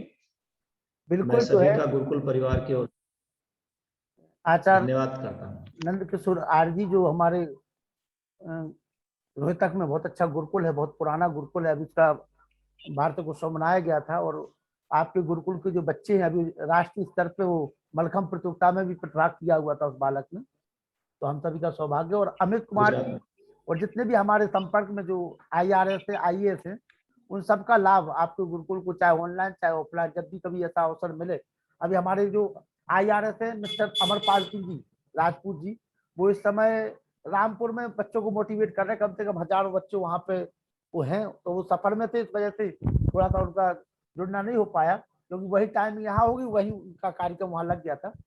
और हमारे नरेंद्र बहादुर सिंह जी जो NBS सर है, इस समय पूरा जम्मू कश्मीर अमित शाह जी के साथ में देख रहे हैं, केंद्र सरकार में सचिव हैं, तमाम जो भी लोग अच्छे लोग हैं। अमित कुमार जी अभी पहली पोस्टिंग आपकी है, मुश्किल से 6 महीने अभी हुए हैं अमित कुमार जी को सोनभद्र में, और बहुत सफल हैं और बहुत अच्छा मोटिवेशन उनका रहता है। तो अमित जी का बहुत बहुत आभार, अपना कीमती समय निकाल करके इन बच्चों के बीच में आते हैं, और आप सभी का बहुत बहुत धन्यवाद। मैं चाहूंगा गिरजा शंकर जी से कि सभी का आभार व्यक्त करें। गिरजा शंकर जी आइए। गिरिजा शंकर जी आइए, सभी का आभार व्यक्त करें, हम शांति पाठ करते हैं। जी आचार्य नंद किशोर जी शांति पाठ कराएं जी। गिरिजा शंकर जी आपका माइक बंद है। गिरिजा शंकर जी म्यूट जी। Hello sir. सभी का आभार व्यक्त करें, फिर आचार्य नंद किशोर जी शांति पाठ कराएं। आज के प्रेजेंटेशन के लिए सभी सहभागी और प्रेजेंटकर्ता अमित कुमार जी को बहुत बहुत हृदय से आभार। और हमारे लखनलाल जी निश्चित तौर पर समाज सेवा के रूप में युवाओं को उत्साह देने के लिए, सही मार्गदर्शन के लिए विभिन्न कार्यक्रम कराते हैं और निश्चित तौर बधाई के पात्र हैं और ऐसे कार्यक्रम और कराएं। क्योंकि मैं भी एजुकेशन डिपार्टमेंट से जुड़ा हुआ हूं, तो मेरी भी इच्छा है इस प्रकार की कि बच्चों को मोटिवेशन मिले तो वो सही रास्ते पे जाके बहुत अच्छा नाम रोशन कर सकते हैं अपने परिवार का, अपने समाज का, अपने देश का। और समय तो उनके पास वो निश्चित ही रहता है, हर बच्चे के पास रहता है, लेकिन उस समय का सही यूटिलाइजेशन हो जाए और डायरेक्शन सही हो। और इस पर सर ने बहुत अच्छी जानकारी दी है, क्योंकि मेरा बच्चा और बहू भी अभी जुड़े हुए थे इसमें, इसी कार्यक्रम में। बहुत अच्छा, बहुत अच्छा। जी जी। तो मैं आगे भी जुड़े रहे, जैसे भी समय मिलेगा बहुत जल्दी आप लोगों को सूचना जरूर जरूर आचार्य नंद किशोर जी शांति पाठ कराएं आचार्य। Okay, thank you sir. ओम द्यौः शान्तिरन्तरिक्षं शान्तिः पृथिवी शान्तिरापः शान्तिरोषधयः शान्तिः वनस्पतयः शान्तिर्विश्वे देवाः शान्तिर्ब्रह्म शान्तिः सर्वं शांति शांतिरेव शांति सामा शांतिरेधि। ओम शांति। जयकारा लगा। वेद प्रकाश शर्मा जी जयकारा लगा दीजिए। वेद प्रकाश शर्मा जी, रोहिलखंड विश्वविद्यालय बरेली। लगा दीजिए। जो बोले सो अभय, सत्य सनातन वैदिक धर्म की जय। गुरुवर प्रजानंद की जय। महर्षि दयानंद की जय। श्री रामचंद्र की जय। श्री कृष्णचंद्र की जय। लेख राम की जय। माता की जय। माता की रक्षा हो, पालन हो, आर्य समाज अमर रहे, वेद की ज्योति जलती रहे, ओम का झंडा ऊंचा रहे। ओम वैदिक अभिवादन सबको नमस्ते जी। ओम सर्वेभ्यो नमः। नमस्ते जी। और शाम को पुनः मुलाकात होगी, जिनके पास समय है वो शाम को आइए। और प्रतिदिन रात्रि को हमारे आर्य जगत के बड़े बड़े विद्वानों से वैदिक प्रवचन सुनिए। और जब कभी मौका मिलेगा तो अमित कुमार जी जैसे लोगों से आपको IAS की तैयारी के लिए मोटिवेशन भी मिलता रहेगा। बहुत बहुत आभार आप सभी का, बहुत बहुत आभार। खासतौर से आचार्य नंद किशोर जी का, जिन्होंने अपना आशीर्वाद दिया। और अमित कुमार जी तो हमारे छोटे भाई हैं ही, वो तो हमेशा जब भी हम कहते हैं कभी उन्होंने मना नहीं किया, खासतौर से बच्चों के लिए, तो वो तो बधाई के पास हैं ही। और हमारा पूरा आशीर्वाद उनके लिए कि वो आगे जा करके SP और आगे भी अपने प्रमोशन लेते रहें। बहुत ऊर्जावान है हमारे अमित जी, बहुत संघर्ष किया अमित जी ने। चलिए ठीक है, शुभ रात्रि सभी के लिए। तो नमस्ते जी।